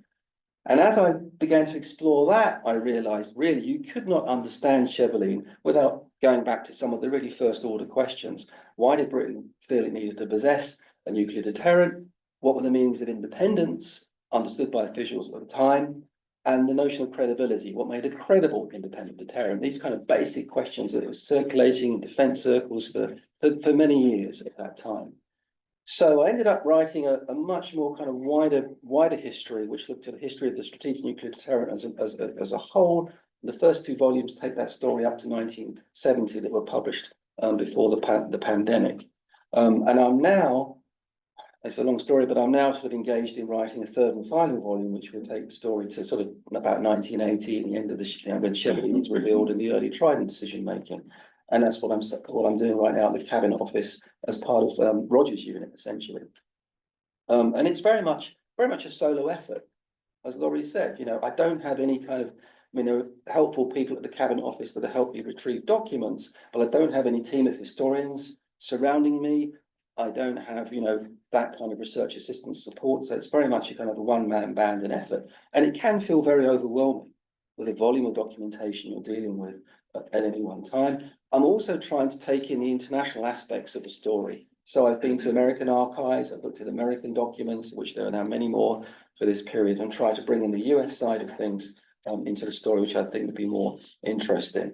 Another point of contrast to what Laurie says, the Falklands War was, of course, a successful war for Britain. The Cheverly program, the Cheverly program, is a controversial program. Many people considered it was an ill-judged program that should never have been launched in the first place and should have been cancelled in various parts of its development. And so one of the things I was trying to look at is why did this program survive and what were the mistakes being made along the way? So in a sense, my history, particularly this volume I'm writing now, there's a much more of a critical edge to it than might be found with some other volumes. I'm trying to find the story of where things go wrong, rather than, obviously there's things go right as well, but where things go wrong, because you can, I don't want to talk about, we could talk about this maybe a little more later, but I don't think you can find discrete lessons of history, but I can certainly identify those points at which critical decisions were made, which might have gone in a different direction, and why they were made, and why the alternative of cancellation was not followed at that particular moment. And sometimes, and I have found this in the volume I'm writing now, sometimes it's because the information is being withheld, information is being, not given to decision makers when it should be. There's a degree of obfuscation. Some of the arguments are being bended and twisted, I think, by some of the official documents I see. And I'm not going to, shy away from saying that when I see it on the page. And I've got several examples, which I'm going to bring into volume 3 about that. So I just leave it there. Yeah. Thank you very much, Helen.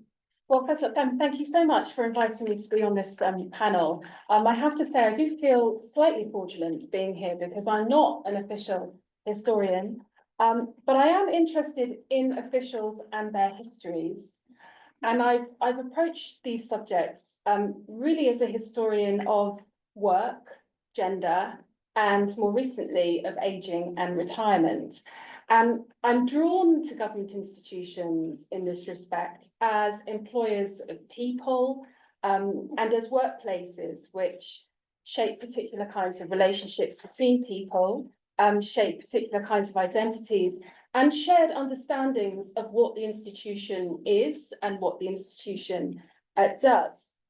And as Philip mentioned, I've pursued these themes mostly in relation to the history of the Foreign Office in the 20th century, starting with a book project which was published. I published this book just over 10 years ago, Women of the World, The Rise of the Female Diplomat, which was a history of women's involvement in diplomatic cultures. That tends to be the term I like to use rather than the Foreign Office. I was interested in women's presence and absence in all kinds of parts of the diplomatic world, as well as their careers in the Foreign Office once women are admitted to the diplomatic service after the Second World War. And that was a fantastic experience to engage with the official historians at the Foreign Office and talk about how this history might illuminate very pressing questions in the 2000s around gender diversity within diplomacy and particularly at the more senior levels, which was something that was an organisational priority at that time, increasing women's representation. And so I felt that my book perhaps had some contribution to make in terms of setting some of those challenges in a broader historical context.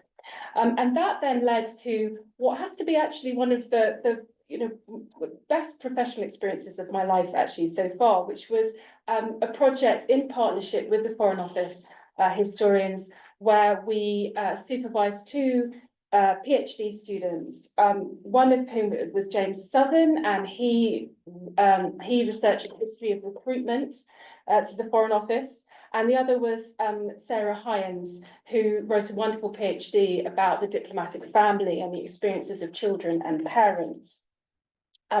More recently, I have thought about retirement and ageing at the post-war Foreign Office and explored how particular ideas about the career structure, particular ideas about what happens at the end of careers and what diplomats do after leaving the Foreign Office, how these changed over the course of the post-war period. Now, these are all subjects which rarely form the main story of official history. They might move in and out of focus a little, but rarely are they really what official histories are all about. However, I do think that these broader questions around institutional cultures and around the people that make up institutions are really, really important for understanding the broader context in which policy making happens. To quote Sir Lawrence from his lecture earlier, when he talked about trying to understand how they saw the world and the options available to them. Well, I actually think that social and cultural approaches to the history of government has a lot to offer there. And then I think just sort of one final point I would make that I've been reflecting on as I've been thinking about official history is about the archive. Because in many ways, actually, as a social and cultural historian of government institutions, the archive is very much the same. I use a lot of documents at the National Archives. I use a lot of oral histories, elite interviewing programs like the British Diplomatic Oral History Programme, and also I use memoirs. And my contribution to the virtual seminar series that has culminated in this seminar today was a talk with my Cambridge colleague Dennis Gruber on official memoirs, so memoirs written by officials after leaving office. And I was particularly interested in diplomats who write memoirs and how the memoir is a form of historical knowledge production. It's somewhere where officials give their version of events and try to construct a narrative about what happened. And to a large extent, that's also what interviewees in the British Diplomatic Oral History Programme are doing. They're recording they are trying to write the first draft of history from the perspective of the man, and it usually is the man on the spot. So I think there's something interesting there about how the archive of official history can also be the archive of the social and cultural historian, but perhaps the social and cultural historian privileges a slightly different set of questions, but I'd like to think that they are complementary and they all together serve the same aim of trying to explain what happened and why. Thank you very much, Roger. Right, well, I'm head of knowledge and information management at the Cabinet Office, which means I'm the one of my jobs is being the departmental records officer for the Prime Minister, which means I control his archive or her archive.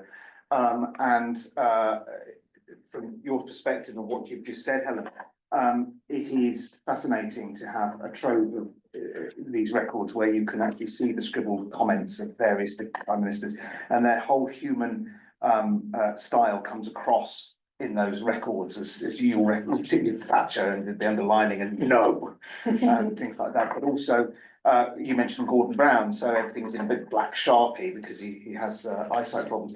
But their real humanity comes across, and for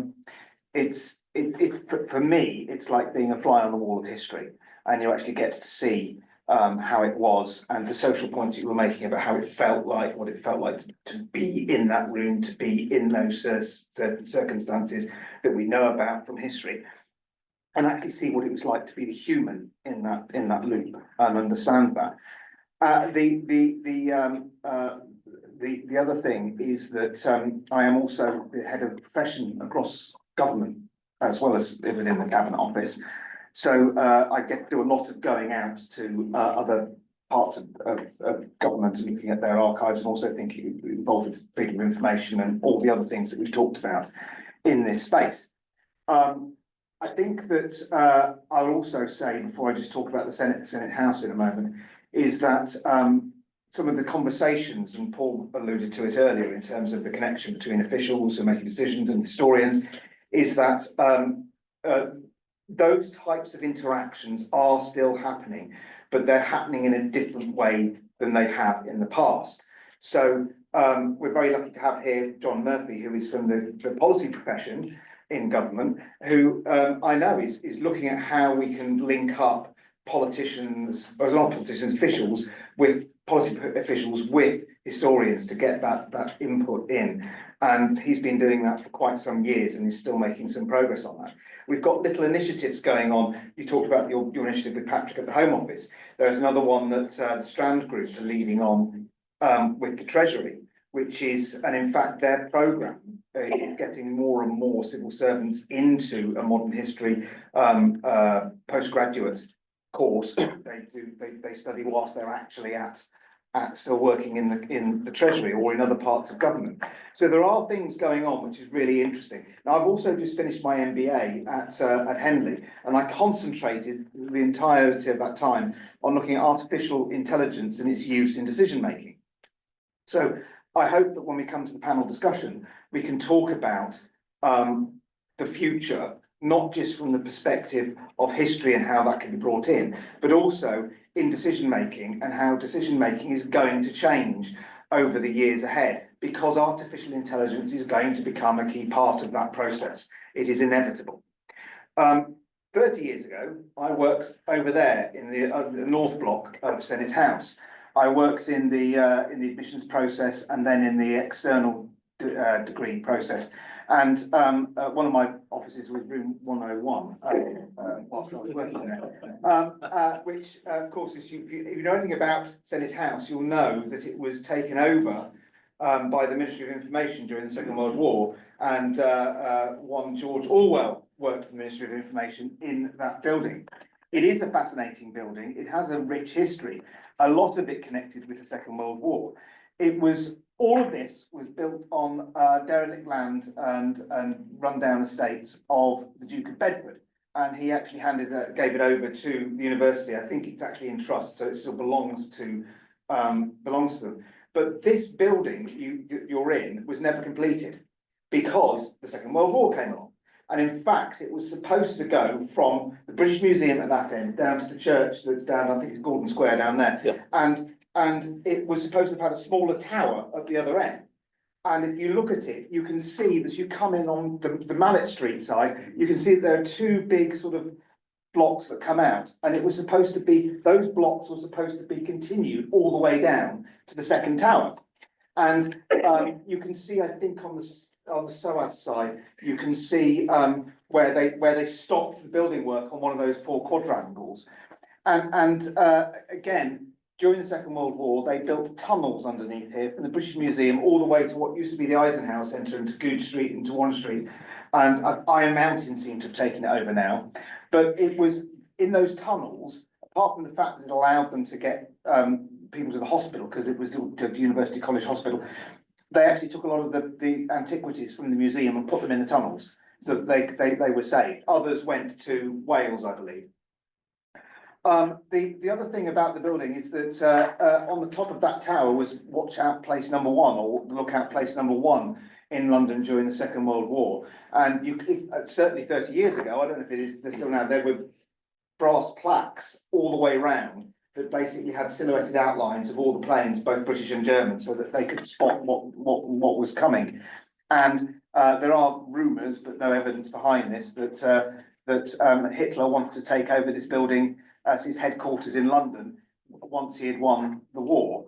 But I've also heard that there were other buildings in London that he was looking at as well. But a fascinating history. And in the stack, they've got an original copy of the Marquis de Sade's book, which is bound in human skin.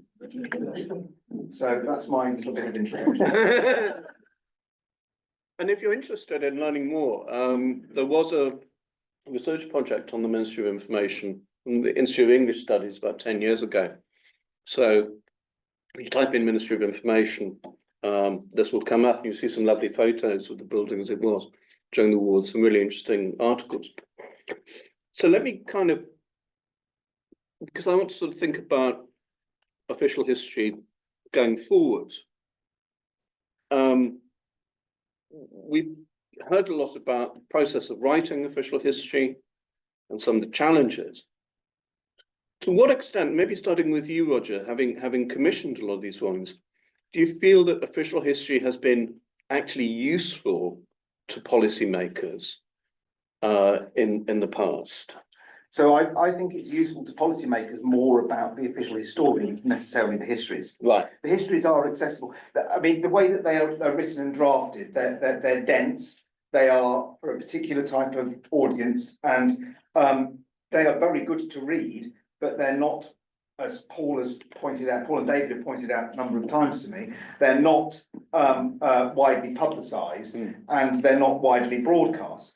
But to me, the benefit has come from the interaction from the historians themselves, having learnt all of that and what they've given to policymakers. Matthew is a very, very good example of this, because he often gives talks at the MOD, he gives talks to other places, and he's even been to America to give talks. And he's not the only official historian that has done that. I know that Paul, for example, has gone on to write other articles which are condensed parts of those histories, which go to a wider audience. And if you look at the Pilling Review, and this was something that I particularly wanted to do when I commissioned Joe to do this, was that I wanted more accessibility. I wanted it to go to a wider audience. It is absolutely clear to me that the populace in this country and abroad love our history and love learning about it. Maybe not in the intricate details that we talk about in the books, but they do love the history, and they love to get involved and they love to hear about it. And there are a lot of dramatists who love it as well, and then turn it into very good TV programmes and films. Lloyd, did you do much engagement with officials on the basis of the Falklands official history? Yeah, quite a bit. Yeah, I gave some talks. I don't know whether we're allowed to say, but I don't know who did the deal on publication with Taylor and Francis. It wasn't me. I know. I wasn't desperately impressed. I think that was problematic. I think you could have sold each official history separately. But anyway, that's by the by, but it didn't help. Yeah, I mean, I did do a lot of talks, and I mean, I still use it. I use it myself, and other people do.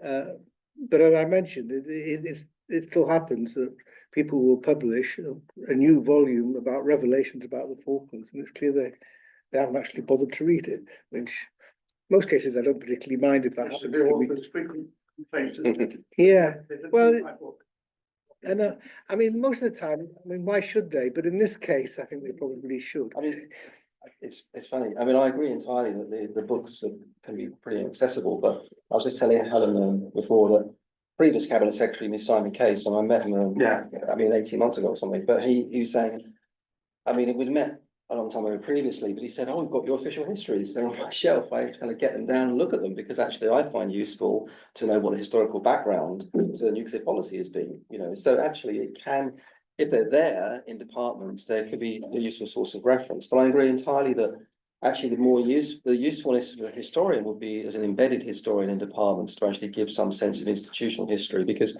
what I've found, I mean, Roger alluded to this earlier, that I've given a series of seminars and talks for MOD Cabinet Office over the years. I'm currently engaged in doing 5 of them at the moment for MOD, for the DNO, Defence Nuclear Organisation.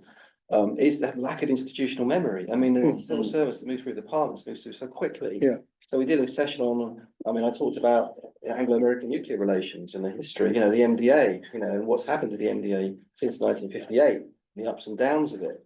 And of course, it's revelatory and eye-opening to some of those officials that are dealing with the MDA right now, that it's very important they know, you know, it's gone through periods of, you know, great vitality, but it's also gone through periods of quietness and, you know, where things weren't so good. And, you know, it's important to know about rocky history and why that rocky history has happened for what they're dealing with right now. So unless you've got a historian who can provide that, it's very difficult to give that to, you know, serving officials who are very, very busy in their time. So the idea of an embedded historian who can provide that perspective, I think, is a valuable one. And I think it's one reason why government departments should be encouraged to buy into this notion of actually having a historian who can do that kind of work alongside their output. I mean, they're providing, we're providing data and analysis essentially that's sort of above and beyond the regular sort of serving official that can do that function. Yeah. So just, I mean, after the Iraq inquiry, I gave talks to every department. And they were very useful, but I just echo what Matt has just said. The lack of institutional memory is staggering. And it's partly because of the way the civil service is organised. Because, you know, when I was starting, there was a stream of officials who had been in the Foreign Office, MOD, Cabinet Office.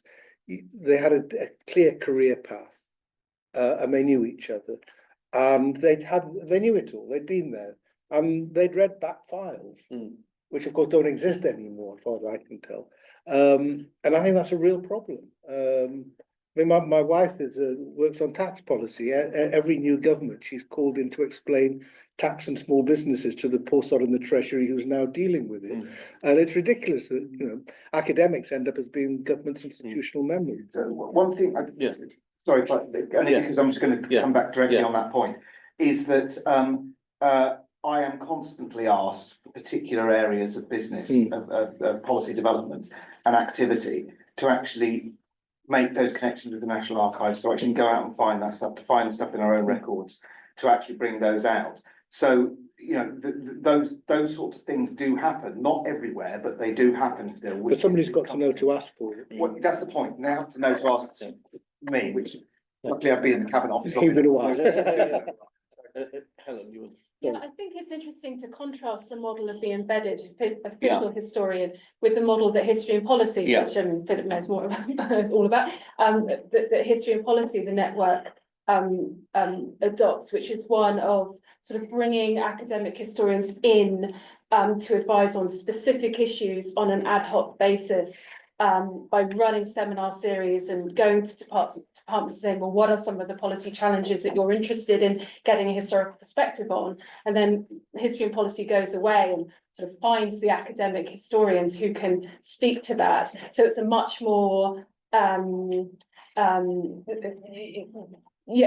flexible model, but I don't think it's an either or. I think you can have both, because I suppose the advantages of the embedded historians is that the relationship of trust and the building up of the relationship and really understanding what the department needs. And Helen, did you do policy engagement with officials on the basis of your work with the foreign? Yeah. So again, gave several talks on my research on women diplomats, and then James and Sarah, when they were doing their PhDs, they were spending part of their time actually in the FCO official historians team, and James produced a number of really fantastic historical briefing notes on different aspects of recruitment.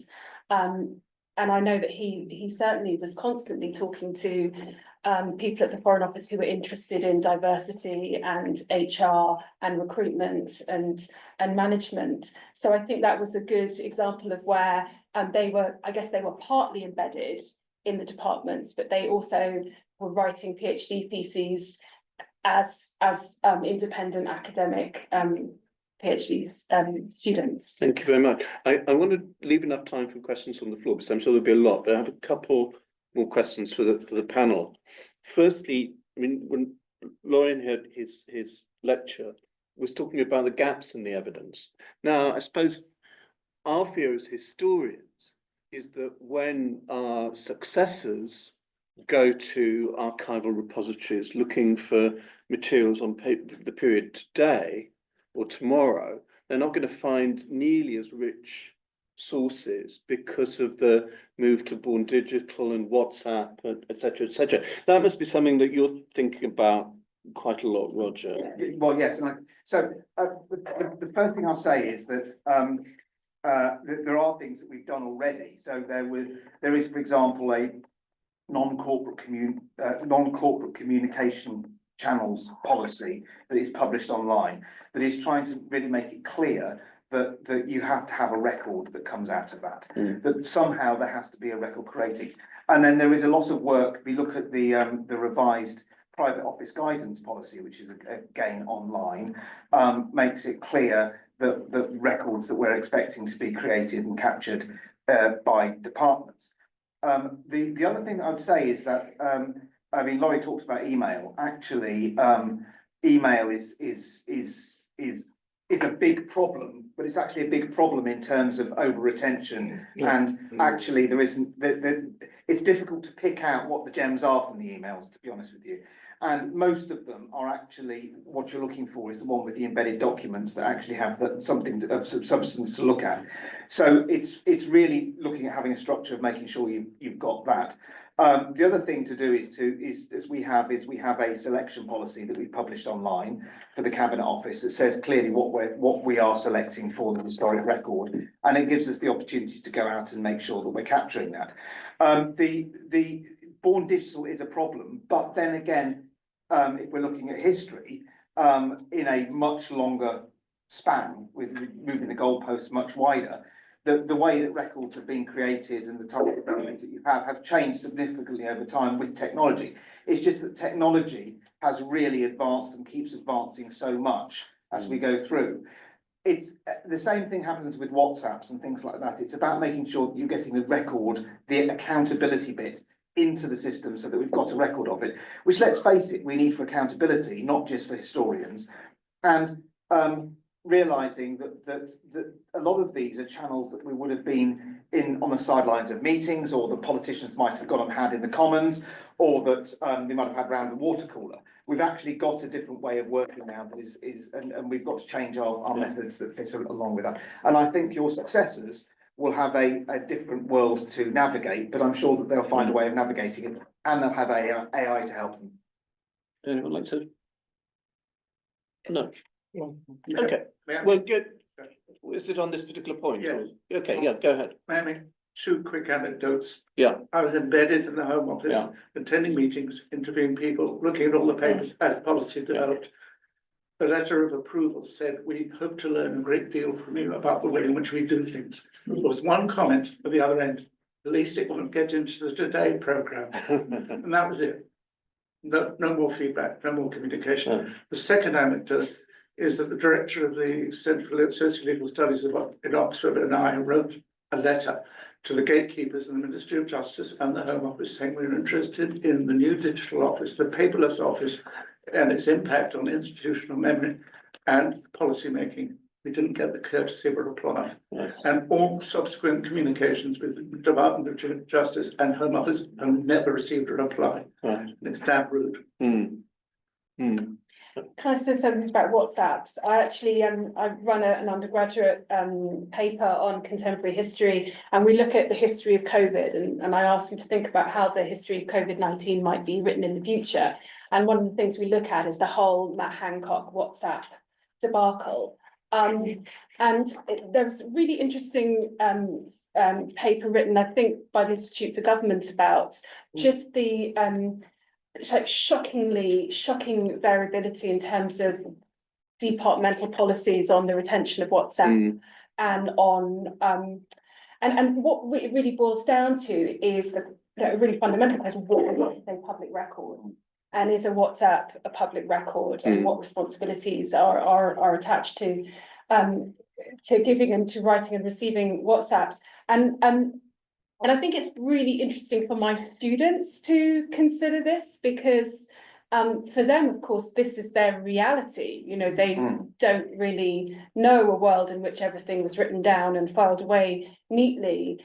And I think that the COVID inquiry is going to be really interesting for what documentation and what sort of first draft, what historical narrative it produces for future historians then to deal with. And so this is slightly veering off, but I was really struck by what Sir Lawrence said about the difference between history and accountability. And public inquiries are all about accountability and asking questions, pointing fingers of blame, learning lessons, whereas history is about the comprehensive record of what happened and who was involved in and why. And I just feel like we live in a political culture today that's all about pointing the finger. and perhaps it's just not going to be interested in having the official history. You know, you have the public inquiry, Yeah. or maybe we don't now need an official history because we've worked out who's to blame. Yeah. The desire to have judges in charge of inquiries seems to me a big mistake, rather than historians. I mean, I'm quite unique. I mean, there was me and Martin Gilbert, but by and large, historians have been kept absolutely clear of public inquiries. Tim and I were talking about the Scott report, which is an absolute travesty. I mean, totally misunderstood the field and the issues and so on. And why should a judge particularly come into this? And also the rules of evidence and so on in courts are quite different. It takes much longer. Well, the Iraq inquiry decided against having lawyers doing the questioning, because as soon as we did, every witness would have brought along their own lawyer. Families of the bereaved would have brought along their lawyers too, and you'd have the sort of things that we see going on at the moment, where millions and millions of public money are being spent in very slow, even slower than the Iraq inquiry. You know, because it just seems to me it's a very different approach. I'm going to open up to the floor now. So, for questions, comments, please just identify yourselves at the beginning. Yes. Archivist. Just a quick response to what is a public record. Yes. Unfortunately, although we have a Public Records Act, it doesn't have enough teeth in it, and that definition of what should not be saved does not cover the electronic record properly. And people have mentioned this and tried to get some action. It's going nowhere, and it desperately needs to be addressed. The other thing, just to say about the WhatsApp, I mean, I was already just kind of shocked to discover that all of Matt Hancock's, that archive that he handed over to Isabel Oakeshott, I think is somewhere in the Bahamas. I mean, it's like Wherever Isabel Oakeshott is, some offshore. It's not going to be available for us as historians to use. I mean, it's just kind of shocking. Yeah. Comment on the WhatsApp, I mean, slightly echoing what you had said. I had a long discussion about this with my wife, with that female diplomat, actually. And we like the book. As Roger was saying, ministers have always had telephone conversations between themselves that weren't recorded. And at least with WhatsApps, sometimes they are recorded and you can get hold of it. So actually, if you could regard it as something of a plus to the historian. But the other aspect there is, if what really matters is decisions that led to something happening, action. Actually, to get something, the bureaucracy to do something, to take action, you need to do it through more than a WhatsApp. Actually, there's always going to be some sort of instruction in another form. I think. Well, yes, and if you look at, I mean, it's interesting. There's a connection here between the official history programme and cabinet as it's structured, the cabinet committees and the record keeping and the decision making processes, and that's Maurice Hankey. In that Maurice Hankey was at the centre of the official history programme when it started in 1908, because it was the Committee for Imperial Defence that started that. And then, of course, he was the first cabinet secretary. He's the one that set out the rules about the process for recording the decision-making processes of cabinet and cabinet committee, which is effectively the record of that decision-making process. So when it comes down, I'm a bit less bothered about WhatsApps than I am about emails. And my experience preparing for the Chilcot inquiry was that the Foreign Office put together very large reminders with every document and including a few printed out emails that I'd either produced or seen. But what was missing a lot of the time were emails. And I was saying to somebody at the break that the emails were kind of the glue that sticks the narrative together. They're the equivalent of the scribbled comment on the document, which can tell you a lot. Sorry, Hutton did for emails. Because emails we appeared quite a lot in the Hutton report, and after that, people thought, "Goodness me, all this chatty stuff I did, it's all being used against me, and sort of loose language and so on." So they stopped writing emails, or they were much more cautious I mean, you know, at King's, where I'm managing at King's under the Freedom of Information Act, pretty aware the sort of snarky comments I may have made about somebody could be used in evidence against me at a later date. So you just tell everybody, you be much more Data careful. Protection Act is another one that's curtailed that. Yeah. But it's, I mean, the other point that you mentioned seeing as a witness before a tribunal, for an inquiry, which I've seen quite a lot, people coming in, sitting in my office, sitting with the evidence and going through it. It's very interesting, and you were talking about oral history, and the interesting thing is to hear the people looking at the record and going, that's not quite how I remembered it, but now I realise that this is right. So there is an important element of, this is why the record is actually so important, is because the record does actually correct your sometimes false memory. And I think the important thing about the official history programme is that it's a connection, it's your ability to be able to look at the record and go and talk to the person. And the two things are combined. Thank you. There was a question. Yeah. So Dave Roberts from GCHQ. It's probably a question a bit for Roger, maybe Patrick can come in on this one, maybe Laurie. So certainly for the last 20 to 30 years, the oral history program, the official history program, the classified history of the agencies has diminished, if not stopped. And I don't know, I'm not really privy to many of the other government departments, but I think it's a huge conflict risk that the government's carrying. I'd be interested to know what is happening within Whitehall about that. Is there going to be a resurgence in getting this going again? It's happening in patches, but I think a lot of this comes down to the links between policy, politics, and affordability. And if we're looking, one of the backdrops to this, you've got to realise is that from 2008 onwards, we've had the economic background, shall we say, has not been helpful in this regard. But it is happening in places. So Matthew is doing a third volume, which I'm very pleased about. We've got an initiative going on with the Northern Ireland office in terms of a history that's there, that's based on the official history process. We've got another volume of the Joint Intelligence Committee coming out. And as I said earlier, there are discrete things happening in public. Some of this is about the way the world has changed. Some of this is about the onset of the Freedom of Information Act, opening up a lot more. And a lot of historians do use the Freedom of Information Act to get things out. I mean, we're actually providing an awful lot through one particular historian at the moment who's putting in a number of requests and getting what he wants from it. Then there is the Public Records Act change to a 20-year rule, which has shifted the whole dynamic somewhat. And there are other history initiatives that are going on. You talked about the PhD students. That's not the only example I've heard of PhD students going into departments and writing their work there. So I think it's a conglomerate of a number of things, David, and one of them is actually the way that the world has changed quite significantly over the past 15 years.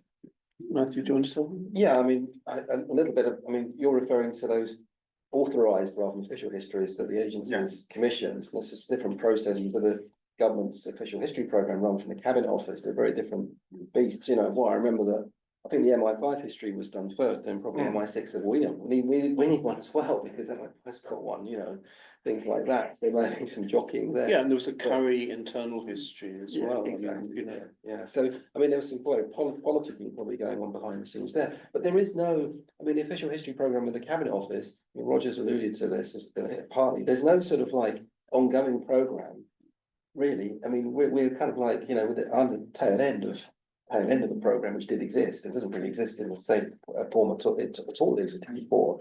I mean, I'm being funded by the Ministry of Defence because they're particularly interested in the work I'm doing and its potential applicability to current issues, you know, which is welcome to me, but it's not a kind of coherent government-wide programme of history, you know, it's not. And that, I think what I think, in a sense, needs to be addressed, and one of those things that's sort of appealing for as well is, you know, you could have a public history kind of approach where you have you know, historians which are commissioned to be kind of historians who are kind of attached to departments, embedded with departments, providing that kind of service to departments, perhaps you know, on a part-time basis, so they're kind of still affiliated to the home academic institutions, but provide that kind of support for departments and do some historical writing for those departments as well. That can be could be a kind of model for how you take it forward. But it needs, I mean, Helen and I were talking about this earlier, it needs sort of high level support and input, you know, from the very top.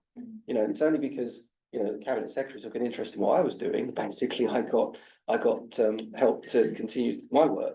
And if you didn't have that such kind of high level support, it's probably not going to happen. Certainly not with the financial climate that we're going to face. Well, we are facing now. We're going to face over the next few years. So you need high level official and political support really to bring this kind of thing about, because it does cost money, not a tremendous amount of money. I mean, compared to public inquiries, of course, it's peanuts. Yeah. You know, one thing, and I talked to Simon about this earlier. You know, there are lots every week. There's apparently, you know, some calls for a public inquiry. It must have a public inquiry on this, that, and the other. But of course, you get judges and lawyers involved, and the price goes through the roof. Whereas you could have, you know, if there are calls for investigations of things, actually historians might be well positioned, independent historians, not called official historians, because I think that label has a bit of, you know, problem with it. People regard that label as a bit suspicious, because it sounds as though you're going to do whitewashing history with official histories, even though they're not that, I think. But Pilling mentioned that. But you could have a kind of a process where a historian is brought in to actually do that kind of inquiry type work. And indeed, there was the Eric Pickles inquiry into war crimes in Alderney, which was released last year, which is a sort of group, a team effort of historians, and sort of some, you know, although it was officially commissioned, it's not really an official history, but it's a way of doing that kind of official history very cheaply. I mean, they didn't. The historians involved did it for free. Yeah. Do you think part of the problem is that sort of history as a discipline is being kind of eclipsed by perhaps sort of sexier disciplines like data science, or you talk about AI? I mean, it feels like everyone is obsessed with AI. And when policymakers are thinking about expertise and what kind of evidence and input they need, they don't immediately think, I know I need a historian. They might, you know, it used to be we were up against the economists. It feels like now we're up against the data scientists. But that goes back, Helen, to the point you raised before, is the accountability and pointing blame. So what lawyers? The staff of the COVID inquiry is about 150. Yes. I mean, it's staggering. And I've seen what they've produced. I mean, you know, for that amount of money, we could all be kept going pretty easily for some time. So I think it's this problem that people believe that somehow if you've asked a judge to do it, that somehow you're going to get a definitive answer. So you talked about AI. And I certainly hear what you're saying about there is a demand everywhere for AI expertise, because everybody feels that they're behind the curve in terms of delivering of this. It's kind of as if everybody else seems to have gone to the moon and you're behind, and so you've got to get a rocket. But if you look at AI and the development of AI, it is not a sort of a magic bullet that suddenly produces something. If you look at any AI development that's actually worked, it needs an awful lot of investment in order to deliver it. And so whether you're looking at automated driving, which effectively we've been promised for 10 years, and it'll be 10 years away, it's always 10 years away. But it's very complex to drive, and all the amount of choices you have to make are huge. So they solve one problem and then use that to solve the next one. So it's a constant investment and discovery in that. And the same goes for Parkinson's disease, where they're using iPads, asking people to draw on iPads to detect the slightest things of early onset Parkinson's that a human could never spot. Because the one thing that AI is brilliant at is spotting patterns. Now, you look at DeepSeek or any of the big AI chatbot type things that are answering questions for people. They're all built on large language models. All of those large language models have a collection of content. This is where the quality of the content is really important. The efficacy of the content is really important. And historians, proper historical studies are an important element of that, as are the records. But it's equally the case of having to understand and labeling that data so that the computer can understand, that the AI system can understand how to qualify that data as well as the fact that it's just there, because the computer really, it doesn't understand the content, it just recognises that there is content and what that content is. So the historians have a real value to the future because you're writing content based on evidence.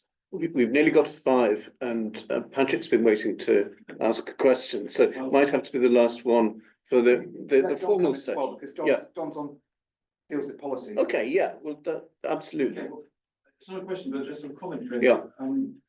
All sorts of things to talk about, but I'll focus on the future of the Fisher History Programme, because David mentioned that, and it's sort of been raised by Matthew as well. What, Roger, you're talking about is volumes that are still being written, but they tend to be volume 3 of something, or volume 4 of something, and no new volumes have been commissioned. And I think it is worth noting that the Fisher History Programme has really effectively come to an end. There's no committee of privy councillors anymore. PUSs, I can remember this, well, the PUSs were asked 15 years ago to come up with new proposals for volumes. I remember coming up with some actually, which were put forward by our then PUS. And then, as you say, nothing has happened. And I do think that it's worth somehow alerting government to the fact there's deficiency. You know, and the way in which the Pilling report was for many, many years pretty much suppressed. It was very difficult on the internet. Now Joe Pilling's report is being discussed much more freely and actually being used as a model probably for the Northern Ireland history, which is extremely valuable. One more comment before I go. A lot of people have talked about the lack of institutional memory and the product really being of the rapid churn of officials in particular in government. I would really strongly recommend an article in Civil Service World, which came out yesterday or the day before, a very, very long and interesting article about record keeping in government and why it isn't working anymore. It's a very good read, and I think it should be required reading for every single. Page 68, 69, 70 and 71 you know, of Civil Service World Quarterly. But this is a fantastic. I know, because I'm in that bit, so. I'll stop. That's great. Thank you very much. I'll bring John in, then I'll let the panel respond. It was just an observation really, so much of the discussion is about the supply side, how do we capture history, how do we store it? And maybe some of the answers are really about the behaviour changes on the demand side. How do people, the purpose of capturing experience and the past is that people can access it and use it to inform in the present and the future. Following how people actually behave and the points at which they're looking for answers or solutions or pointers or evidence to support from the past, that may be the clue going forward, because actually how people work, the WhatsApp example is an example. There's a sort of separate story there, which is, are we actually simply moving incrementally and missing step changes so that actually policymakers today, or younger policymakers today, are using completely different methods to source and to communicate than the ones that we in government are gradually updating based on fountain pen. But that's a separate thing. But the main thing is, how are people? Where can people use the past and history, and how do we change the systems and the processes we have to enable them to access it easily and conveniently in a trustworthy way? And I think we possibly should be looking a lot more at the policymakers and the civil servants and the ministers and what have you, and what their behaviours are and what would fit in best into their lifestyles and their patterns. That's a very good question with which to end the session. So, if panelists like to respond to that. It's a great question. So, I'm 76. What goes, I mean, I talk about these things with my grandchildren who are 15, and I get a bit from them, and it's TikTok and so on, and YouTube, and but they are interested, and you know, anybody who's been along to a literary festival or whatever, the audiences are immense. I mean, people are really interested. Look at the success of the podcasts, you know, the rest in history. So there's an enormous interest out there in history, and I think, you know, there are some very successful independent historians in this country who do quite well out of it. So I don't think we should be too despondent in that regard. you know, most of my time these days is spent doing on a Substack with pieces that are about 2,500, 3,500 words, which is far longer than you can put in a newspaper article, and it gets read. I think people, I think there is an appetite out there. It's partly it means it's not necessarily for 15, 20, 100,000 word book, but there is appetite out there for stuff, and it's partly about making it accessible. One of the problems is, how do a lot of people find out about recent British history? The Crown. And it isn't an official history. It's often just as people talk about AI as being hallucinations, they've got hallucinations about what actually happened because they're filling in the gaps to make it exciting. And people don't always, who's gonna, I mean, people do fact checkers of the Crown, but the appetite for dramatized history is quite strong. I mean, my wife just won't let me go to any of these things now because I just sit there grumbling. It wasn't like that. The portrayals of Thatcher, discussion in the film about Thatcher when the Belgrano comes up, as if there's a big philosophical debate. It was taken in about 5 minutes, the decision on the Belgrano, because it seemed so obvious to them at the time. None of the issues that are, well, you understand it, they've got to dramatize it, but it's not good history. Matthew, do you want to? Well, only that, I mean, I think there's still this appetite, as Laurie said, for history. I think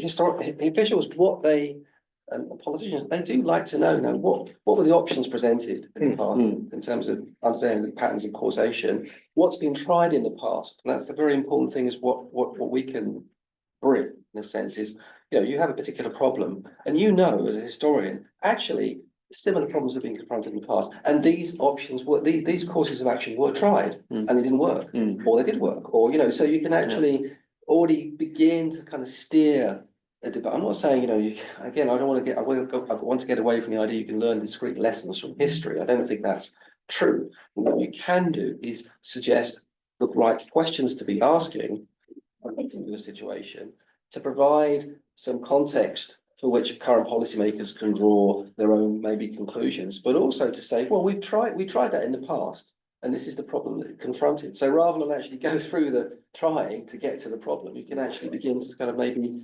influence the way they approach decisions. That can make decisions more, evidence-based and more efficient, I think, than they might otherwise be. So I think that's what I'd say to that. Helen.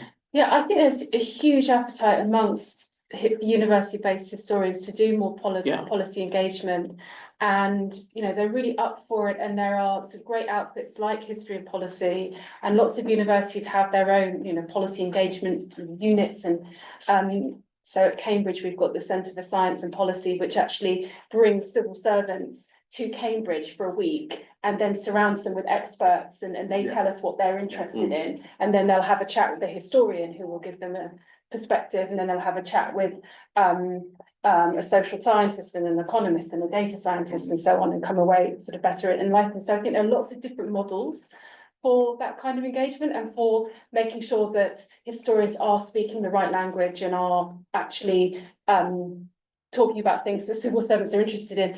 But I'm also, I also don't think that historians should only do that when they're trying to be sort of policy relevant, because policymakers might know what they want to know today, but actually they don't necessarily know what it is that they're going to need to know about next year, or in 5 years' time, or in 10 years' time. And actually, historians need to get on with doing what they do, which is studying the past in its own terms, and the intrinsic rewards of doing that.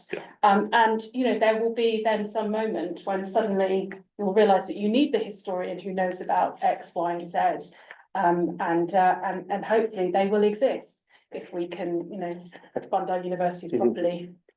Roger, last one. First of all, I love the Crown because my unit's history is actually in the Crown, because the enemy documents unit was part of my unit. So I love the Crown. And also, I've had a minister before say, is it all true? Is it, this is true, that's not true. Whenever I'm watching it with my wife, I'm constantly saying, that's true, that's not true. It is, because I know all the documents. I think we have to look at the way the world's changing. So the first thing from this I've already heard is that society, ministers, officials, everybody, is wanting demand of now. Everything is about now. And therefore what you want is you want the gist.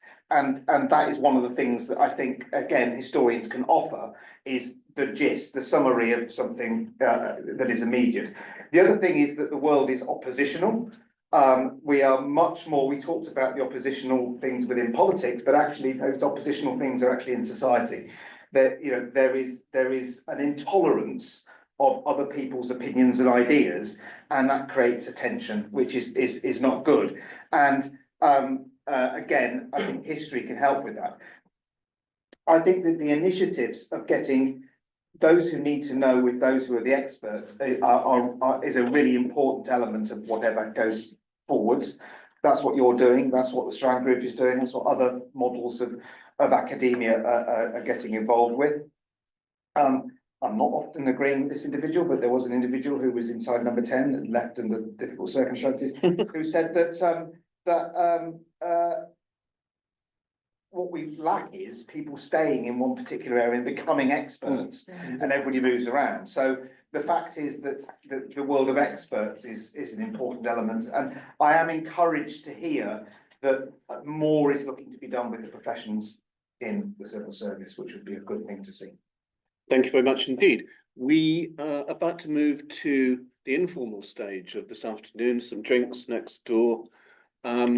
This is the end of our current series with the Foreign Office historians on official history, but I very much hope this won't be the end of the conversation. I think there's far more mileage in this. But I would like to say what a joy it's been working with Patrick and Richard and their colleagues, and you know, I hope we can resume this conversation at some stage. Before we move to drinks, let's thank Lawrence, Matthew, Helen, Roger for some really fantastic contributions this afternoon, and thank you all for your excellent questions.